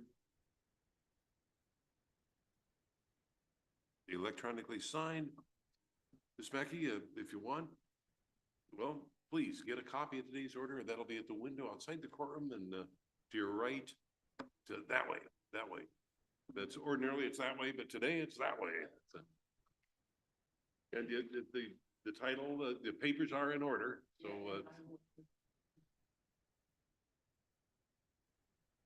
It happens. It happens. It's just part of life.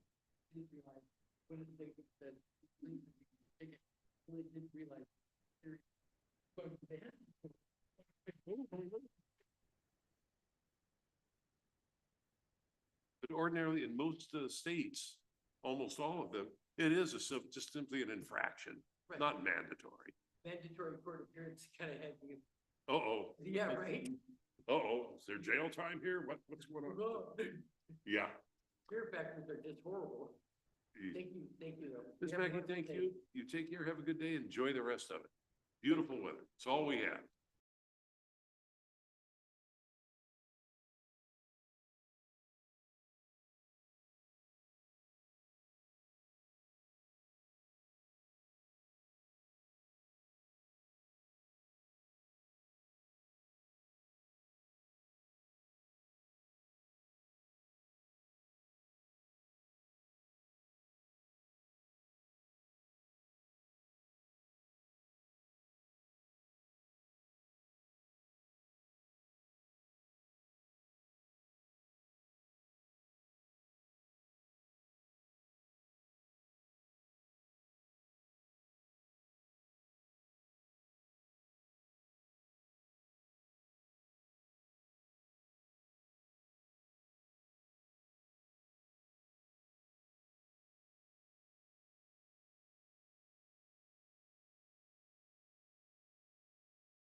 Back on record, going to call the matter of Yelm versus Ron Hennepin.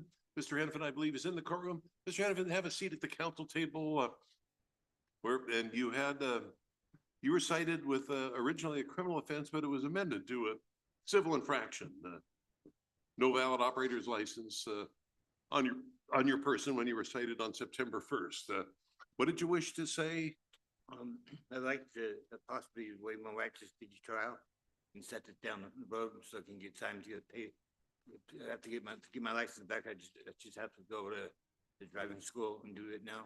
So I can come back in here with the license, present it to you. Well, that if the question I have here was, you know, what I have to determine, was your license suspended No. it was- on September 1st? No. Was it a valid license on No, September I didn't have a 1st? valid license, no. It's not suspended. So it's a bad citation? No, I'm saying that I have no driver's license, but it's not because of being in, not suspended. It's just I gotta go redo it. They run it, ID, it says I just don't have a license, not Okay. suspended. So I have to Now, go do the- it may have not been suspended, but the fact that you've never had a license? I've had one a while back ago, a while ago. But a license can be suspended because you don't have a license. Right. Your ability to get a license is suspended for some reason or another. I just, according to what I've talked to, I just gotta go down there and take the test over again they do it to the schools now instead of to the state. And, do the driving and written, have a license. I'm just asking for some time to get, get that done. I'm on a low income, so.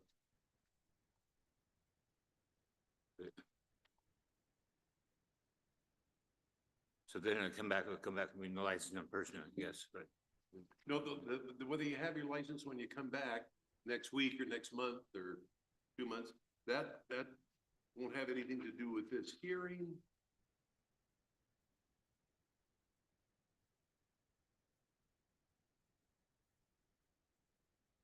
You were eligible to get a license, Yeah. not licensed, but eligible. Contradicting yourself. Well, so that is the question I have to determine whether you committed the infraction or not. Were you licensed on I said that day, no. September 1 or No, were you not? no, I did not have a license. No, you're not. I did not have a driver's license, no. Well, whether you have a license in the future, I would like to see you get your license, Right. but that wouldn't help you defend this citation. Okay, I'm just saying a long time ago, the courts have amended to no license on person when they come back with a license. Yeah, That's no, what- yeah, They- that's what you were cited for. You were cited for a no valid operator's license with a valid ID. Right. Yeah. Well, But the difference is, come back with a license, a lot No. of times the courts will amend it to a no license on person, meaning, not that I didn't have one. But I'm hoping they do, but. well, you did have a license. You weren't legally licensed when you were cited on September 1. Right, I understand that, yes. Right?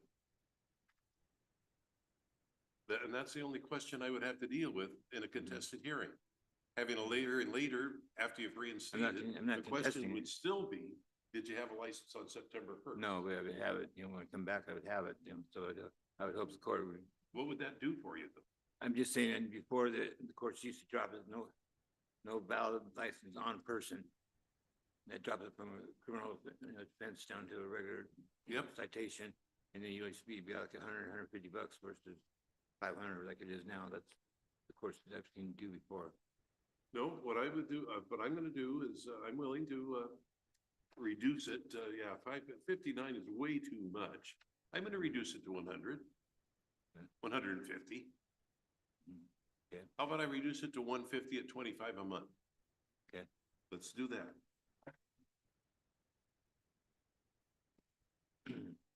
And I would do everything you can to get your license reinstated. Yeah, it doesn't sound like you much trouble. You just have to go in and Right. do it. Right.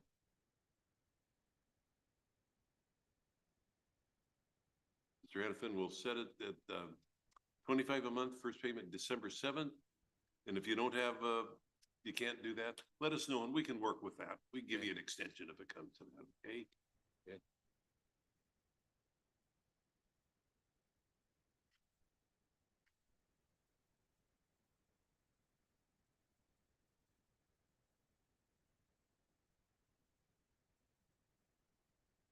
Sign the order. You can get a copy of it by going to the window outside the courtroom and down at the end, go to the window and Okay. tell them who you are and say you want a copy of your order.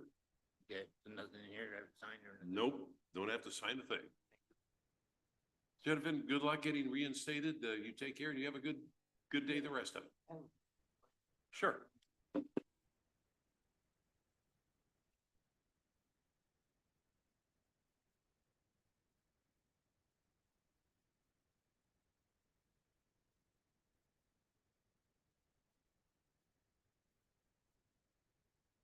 I'm not sure how to answer that. I would ask Department of Licensing, when you go in to reinstate your license, ask them. Is the motorcycle included in this or not? Many, many years ago, I had a motorcycle endorsement myself, but that went away. Top one. Go over the. Like, go take the test, let's go, you know, so. Yes. Okay, thank you. Gentlemen, thank you. You take care. But the other two, Ron Van Sickle, there's a request to reset. Yep, that way. And Megan Willoughby.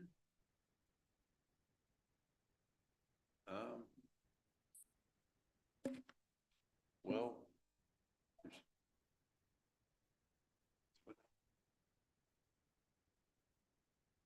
Start that. Well, for whatever reason, she didn't so just amend the with.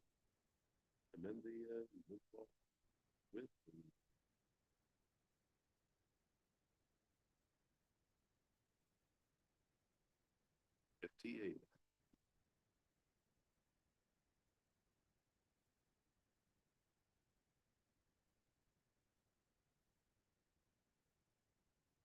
And we can go back, as we're still on record, we can go back and deal with the 1 o'clock no-shows.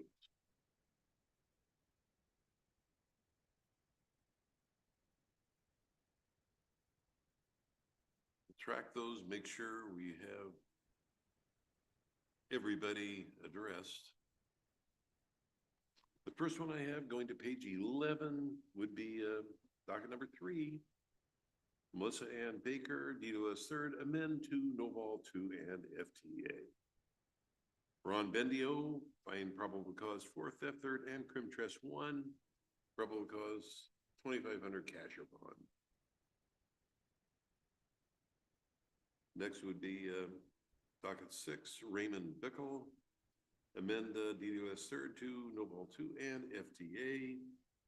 And the same with Jesse Campo, docket number 8, amend to Noval 2 and FTA.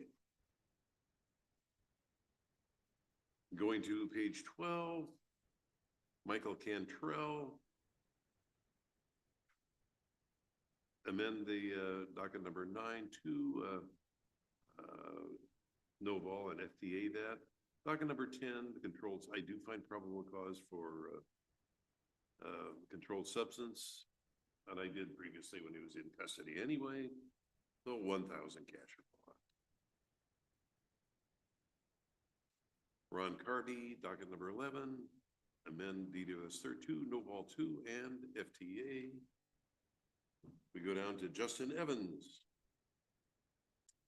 Amend DDoS 3 to Noval 2 and FTA, that one. Mr. Cook dismissed, yeah, 2017, the office probably isn't around anymore. And Mr. Gorbin, well, we didn't need an interpreter for him. That was set for a contested hearing. I think James Haas, docket number 19. Probable causes previously found when I addressed him in jail. 1,000 cash or bond. Charlie Jackson, same, addressed him in custody PC found 1,000 cash or bond charge obstructing law enforcement. Kenneth Jaden, find probable cause for a DUS third and. Oh, you did? Okay. Okay, reset, note the non-appearance, but based on his request, reset.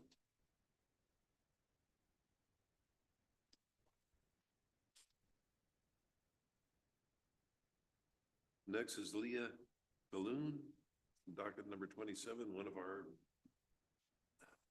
nothing, no courts.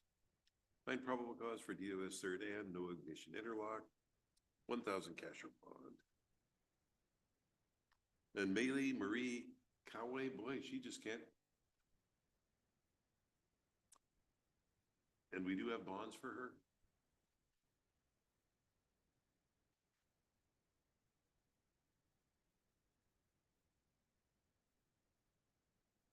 Well,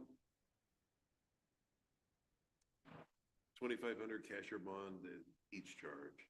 Probable cause previously found, I think, more than once.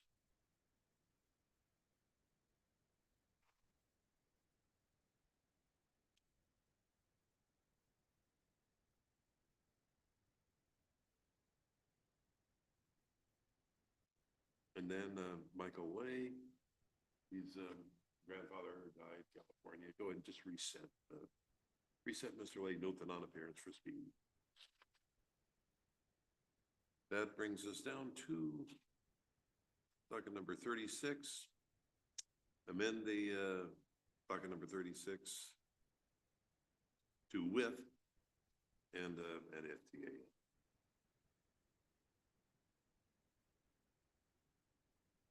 And on docket number 37, PC was previously found for both theft third and malmiss 3, 2,500 cash or bond. Seth Roan, find probable cause for theft third on him, 2,500 cash or bond. And on Aaron, there's the physical control. Aaron Troy Schroeder, 0.22 breathalyzer. That's pretty high. So 2,500 cash or bond. And with the level of intoxication, I would not be surprised to find a prior or two on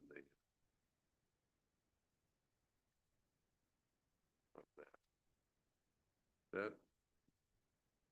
Brings us down to Lehman Thomas, docket number 44. Amend DOS third to no vol 2 and FTA, and that is that.